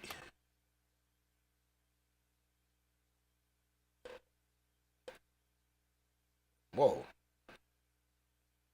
It should be on. I know this man have posted because I am following this brother. There you go. Boop. Oh, man. This man spiraling is crazy. And look at this damn thumbnail, though. It's the thumbnail for me. He got the owl. Oh, in the court. Yeah. Didn't like him when he got on the grimy tip. Didn't like him when he got on the grimy tip selling fake stories to kids. I loved his early work. He became unbelievable. I don't know which one you talk about. Like the video. Say Drake, you moving like a bomb. You in disbelief, not like a number one. I have to sped up so we can get through it. Also make you closer to your son. Oh, Drake. Because you won. Kenny got you out here stressing and balding. Why you drop the ball like it's Spalding? All the numbers falling. Strides and effect not like us going up. Therapy is blowing up and now. Because while it may seem silly on the surface, the fun one. This is hilarious and ridiculous and hypocritical and makes Drake look like a clown. Boo Boo the Fool. And two, Boo Boo the Fool? Drake's case. Because while it may seem silly on the surface, it's not based on literally nothing. Are you sure about that? First, we laugh. The timing of this coming out is it's so bad. Kendrick, who this episode isn't really about, ironically, just dropped an album, GNX. The album has little to nothing to do with Drake. There's actually a song called Heart Part 6 on the album that literally has nothing to do with Drizzy at all. There is another DJ Mustard produced track on the album, which sounds basically like an alternate version of Not Like Us. It has nothing to do with Drake. Now, Drake, right after this album drops, goes on a stream, XQC stream, some streamer who I don't care about, so I'm not going to go into their backstory. And Drake tells us he's actually fine. He's like, heart, body, and mind, just so you all know, my soul, it's intact. Sure. And honestly, just from a unbiased perspective, which, believe it or not, I still can take here and there, I think it's cool. It's actually pretty funny to me. Like, Drake is obviously incredibly rich and successful, and the idea that he's hiding away and, crying every single day over Kendrick is kind of silly. I mean, it's funny to think about, and it was almost certainly happening at some point. Yeah, it's definitely happening, dog. His body language on that damn live stream with XQC, he looked very bothered. You can tell by his body language. The fact that this man went as far as to change his look after everybody clowned him for that duck lips picture. People were clowning him so hard. I'm telling you, dog, I got tired of saving the insults on Twitter and the post. And then his own fan base, which, again, your fan base is really killing you too, dog. I'm trying to tell you. You looking really crazy out here. Some point, I mean, he literally did drop a song about how his therapist quit on him because he's always talking about the same things, beefing in business and all that stuff. But that's besides the point. Beefing in he's business. not even done in this stream giving Kendrick fans and Drake haters reasons to rejoice. I've been joking about what Drake could possibly be doing during the Super Bowl halftime show, and Drake has actually announced that he's going to Australia to perform on the Anita Max Win Tour. I'm not making this stuff up. No.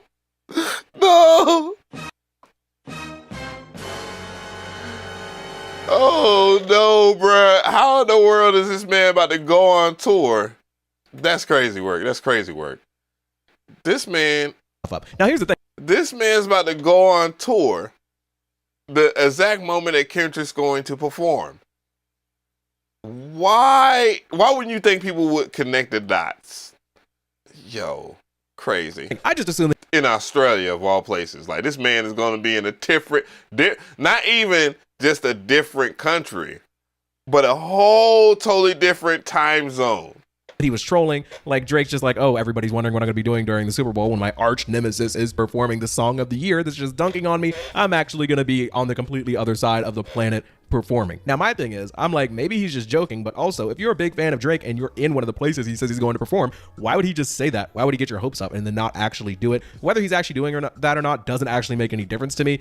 I think it's soft. Like, just don't say anything. That's like a big problem that people like Drake don't seem to understand. It's like all you have to do is nothing. I mentioned the Streisand effect towards the beginning of this episode. Nobody was really talking about Not Like Us all that much. I swear I have not watched this video. And the fact that this man is talking about the Streisand effect has me dying inside of just laughter. I try to tell people, bruh. Much anymore, but now that this lawsuit is public, which we're going to get to, now all of a sudden I want to play it again and I want to like revisit my love for this song. I was kind of getting sick of it, but now that I know that Drake is so upset about it, I'm like, all right. reload it. But yeah, ultimately, to bring it back to Drake's tour announcement, I just think it's kind of weird to be flexing that you're going to be fleeing the continent during Kendrick's performance. Other moments on the stream include him not allowing The Weeknd's music to be played and calling Steve Lacy a fragile op. What? Yeah. Drake, the Hotline Bling and Tootsie Slide artist who hates the Blinding Lights guy and is calling the Bad Habit guy a fragile op. Stop it. Stop it. Get some help. Get some help. The timing is just terrible. The tour announcement, the I'm intact, the I'm beefing with these singers, and the lawsuit right after Kendrick drops, the timing is just terrible. And I actually don't think that it was meant for it to come out at this time. I truly think it was just inconvenient because I imagine it takes some time to build up such a huge case. I mean, Drake is going against like the biggest, arguably, music record label in the world. And some Drake fans are trying to talk about how it's him trying to go at the machine, go at the man. And in some way, it's a little bit admirable, but it's also not really, because who's to say that this label hasn't been doing the same thing for plenty of other artists, especially Drake, considering he's bringing them the most money, he's getting them the most exposure. But again, we'll pick that up a little bit more later. Now, the funniest part of the lawsuit, in my opinion, is that Drake was being called a diddler, a menace to society. People were digging up videos and cases to show that this guy is a predator. And Drake's like, okay, but why does the song have so many streams though? Right. Somebody I saw on Twitter said it best. It's like, hey, Drake, there's a song calling you a deadbeat and like a tracker, and it has like 500 million streams. And Drake's like, what? There's no way it has that many streams. You're focused on the wrong thing, my friend. But here's the main problem and Universal Music Group's main defense. The song actually slaps. Like, it's actually just a really good song. When I first heard it, I was still a Drake fan and defender, and I was like, oh no. Oh God. It's a banger. Oh dear. And it was everywhere. People that don't even listen to rap like that were bumping this song. People that I have known for years that have never cared about hip hop or couldn't name five. And knew the lyrics too. That's the thing. That was the thing. And knew the lyrics of the damn song, dog. That is crazy. When people that don't even know, that don't fuck with hip hop, fuck with a certain kind of song, and it's like the flex is, yo, certified PDF files. It's crazy. Kendrick Lamar songs are like, this is Not Like Us track. And you run to Atlanta. That shit. is special. Like it's doing things. And this is so funny. My brother and I were talking about this earlier on the phone. It's like, imagine MJ and Prince are beefing, okay? It's definitely gonna win a Grammy. It's definitely gonna win a Grammy, and I hope this man Kendrick has the best of fits. The best of outfits when he collects it too. I'm saying. And it's funny because when I looked at some of the decor in his recent video, Squabble Up, is in certain pictures of the GNX promo, the little promo that it had. Big shout out to the subscribers. Yo, when I saw that, I was like, dude, it looked like he's wearing a championship belt of some sort. Like, is this man trying to say he won a championship? Like, what is this? Michael Jackson drops Billie Jean, but instead of it just being like Billie Jean as we know it, it's actually a Prince diss, right? And Prince is like, yo, the only reason Billie Jean has so many plays is because it's being artificially inflated and because it's dissing me, Prince. And it's like, okay, maybe it is kind of big because it's a Prince diss, but also, bro, listen to the song.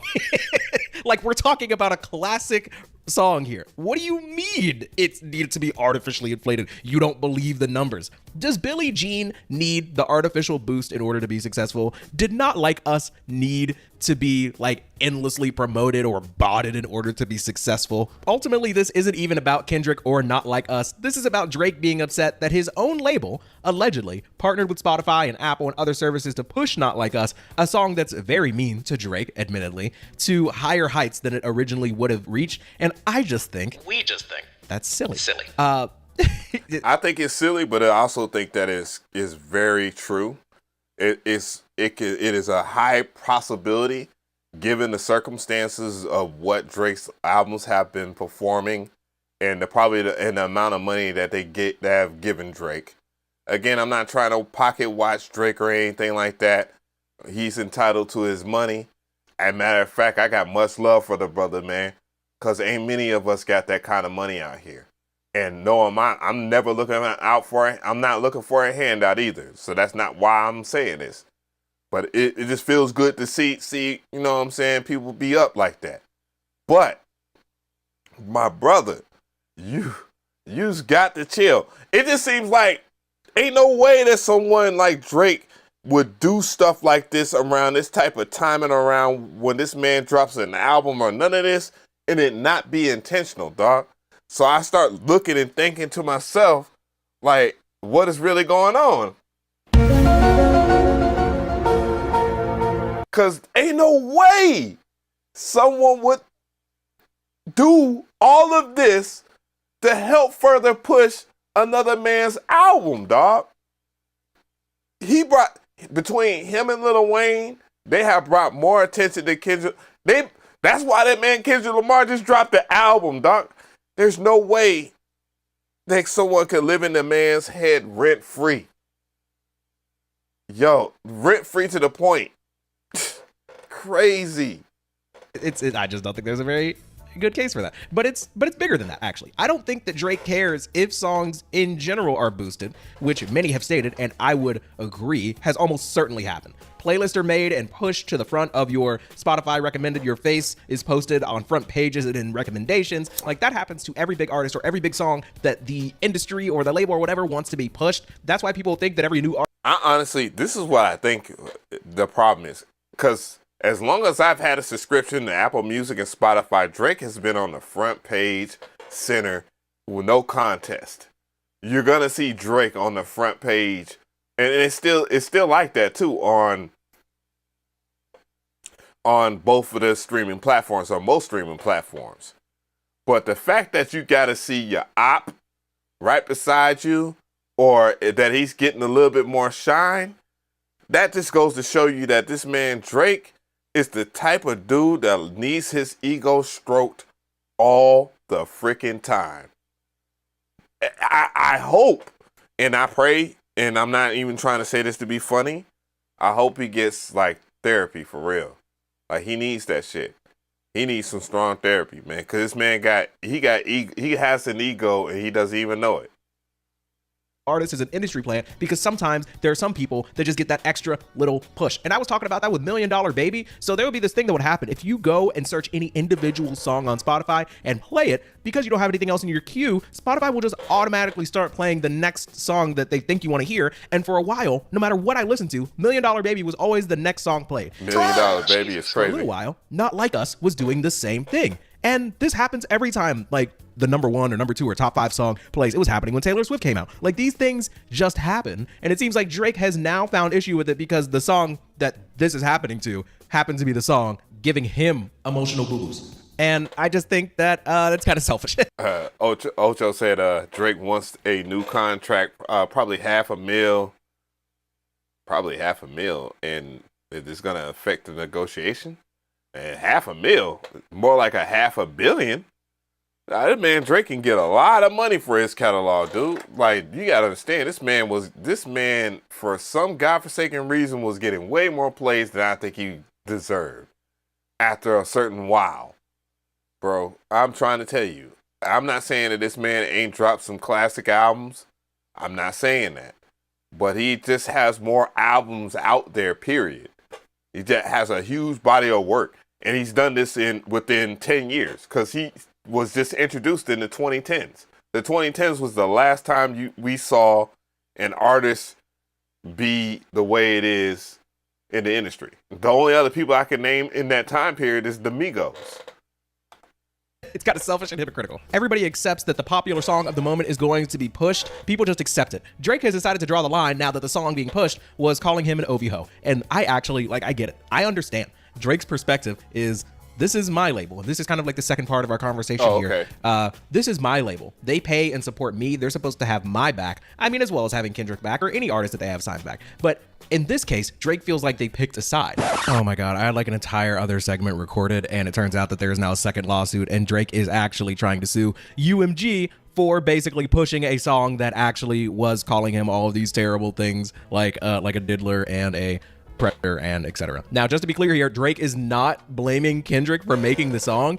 It's actually even more weird because he is attacking the label directly for allowing the song to be released. This is according to Complex Music. Drake has launched a second legal action against UMG over Kendrick Lamar's Not Like Us in this And before I forget this, do y'all remember when Kendrick in the song Euphoria, which is aging like fine wine, cheese, do you remember when Kendrick said that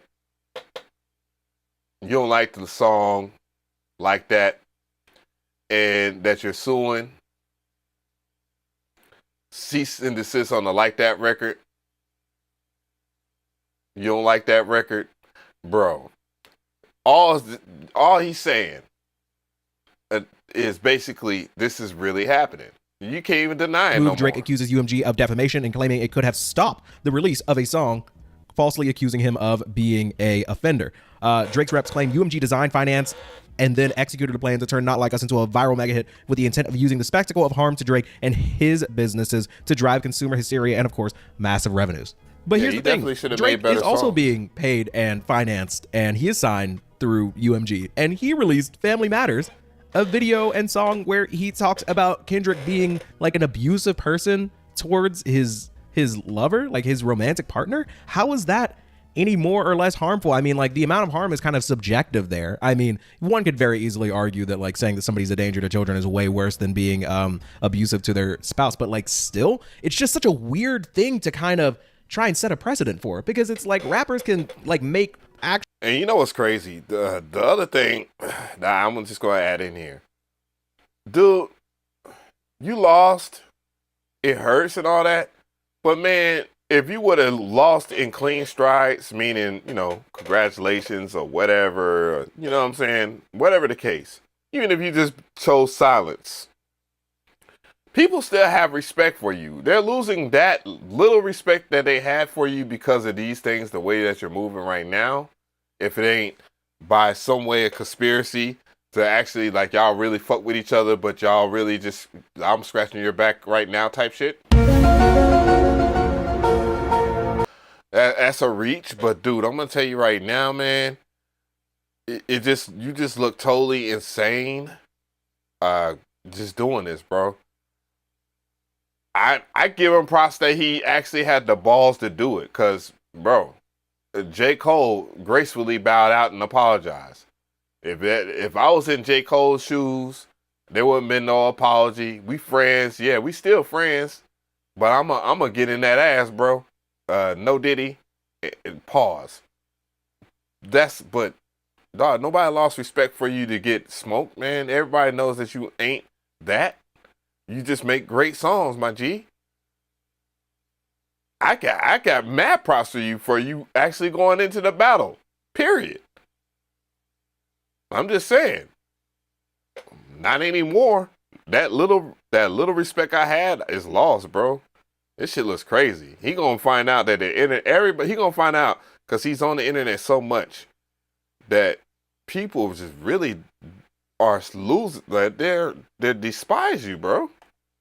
Actual physical threats towards each other in songs, and nobody's ever gone the legal route. And Drake's like, I was really hurt by what UMG allowed Kendrick to release. It's like, what is this an attack on art? Also, if Kendrick truly believes these things, like, it's his right to put it in a song, even if he is technically speaking wrong. And he may not be. This kind of goes into the whole, like, I don't want to talk about the big orange and the elections. We're not going to get into that stuff. But one of the main defenses that the big orange had for like his fraud claims was like, is it defamation, libel, slander? If I just thought it was true and was wrong. But we're talking about like art. If Kendrick is putting like his true feelings into a song and writing things that he believes to be true, and it just so happens to be a mega hit, it's like, I also just think that Drake is just giving his label too much credit. And it kind of goes to show that he thinks that the power in music comes from the label behind it. And that's kind of just like a sad thing to think about. This is taking a completely different direction than what I thought it was. But this second lawsuit really goes to show that I thought that this wasn't necessarily about the damage that the song was doing to Drake. And I thought it was actually more about him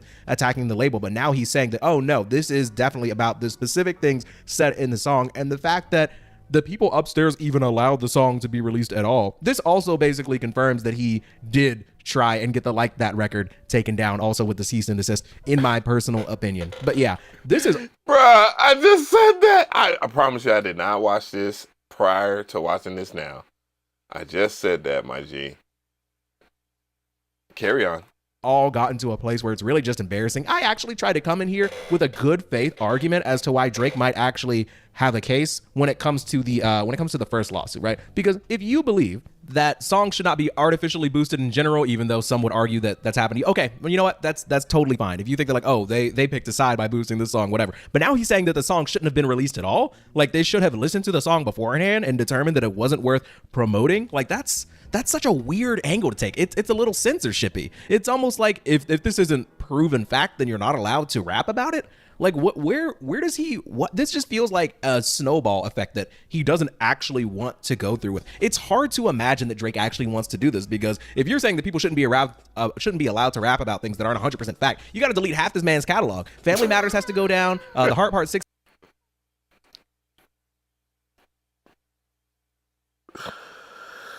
Oh my God. I can't believe shit like this has happened. 2024 has been a wild year, bro. Has to go down. By the way, what happened to you feeding him information? Yeah, that might have been a lie. So now the information that you fed him, he used. Right. Right. And now you're like, they shouldn't have let him release that? I'm tripping. Y'all are gonna have to work this out in the comments, because this joint is this is just out of control. It's embarrassing. The best thing Drake could have done is just let it go. I could see some Drake fans perspective. It's like, look, if the label is taking a side, if they are boosting Kendrick's song and not your song, and they're supposed to be backing you as well as him, that makes sense. But now he's just like, they shouldn't have let the song come out. And I just think there is no way in which that is fair or good for like music, art, content in general. So yeah, Drake is lame. I'm not gonna keep yapping about this, but I appreciate you all being here during this saga. I'm glad that I have a platform to document some of this stuff. I'm sure there's a bunch of stuff I missed. Just let me know in the... But yeah, big shout out to Therapy, man. I like his channel, man. His channel has grown into something. And mind you, there's a lot of channels that have popped up during this whole Kendrick and Drake beef. So this whole entire beef, a lot of people benefited from it. Maybe Drake didn't benefit from it, of course. But there's been so many brand new platforms that have launched, and people are taking full advantage of it. I respect that. I ain't gonna even hold you. Me talking about, you know, just the production side of the disc records has done numbers on this channel that I would not have expected, bro. And when I get into this GNX album type shit, I expect double. I promise you that, because a lot of people respect the perspective that I come from as a hip hop head for real. Man, Drake, I just hope that you stop. The copiism isn't looking good on you, dude. I'm just saying.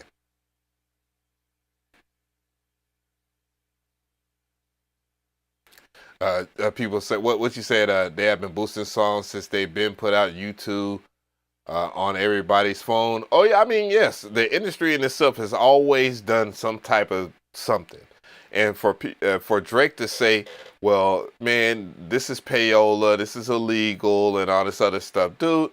You go on streamer platforms. You've had Kai Cenat tap dance for one of your songs that like after the whole entire beef, you did the damn 100 gigs or whatnot, bro. It's just not working. You done it. You got DJ Academics that puts out stuff. He's clearly one of your fans. You have Aiden Ross. Aiden Ross is probably, well, if he's not the biggest streamer, he's one of the highest paid streamers of all time. You're friends with all of these people, you know? Let's be real, dog. It just ain't gonna work for you. This was divine. This is what you call divine timing, Drake. Divine timing is a mofo. It is. You have been a product of divine timing your whole entire career too. You just always had the right record at the right time, get released at the right time. People loved your music. Not taking away from anything that you have done, dog, but dog, this is just divine timing. It works both ways. There's always a sundown. For every sun up, it's a sundown, man. But anyways, guys, I'm about to play some games. This is why I wish I was on Twitch right now. You know what I'm saying? I don't want people to come and click in on this shit if it's, you know. But I'm probably going to make that adjustment. I've been saying this for a while, but dog, I really am thinking about doing a huge reset of what I'm going to do in the future. But it won't affect this channel. You know, I'll still be here. It's just that I've noticed some things with these live streams. These live streams, they do well. They do fine. But YouTube doesn't do a great job of pushing VODs. That's just not their job. They like to push stuff that is uploaded. They used to streams. You know, you would get a certain kind of push if there was money behind the streams. But if you're just streaming just to be streaming, man, it's just not all that lucrative or whatnot. But I do enjoy this shit. And that's all that really matters. Even though I be in and out sometimes. But it's the holidays. You know. But God bless y'all. Y'all have a good night. I appreciate y'all.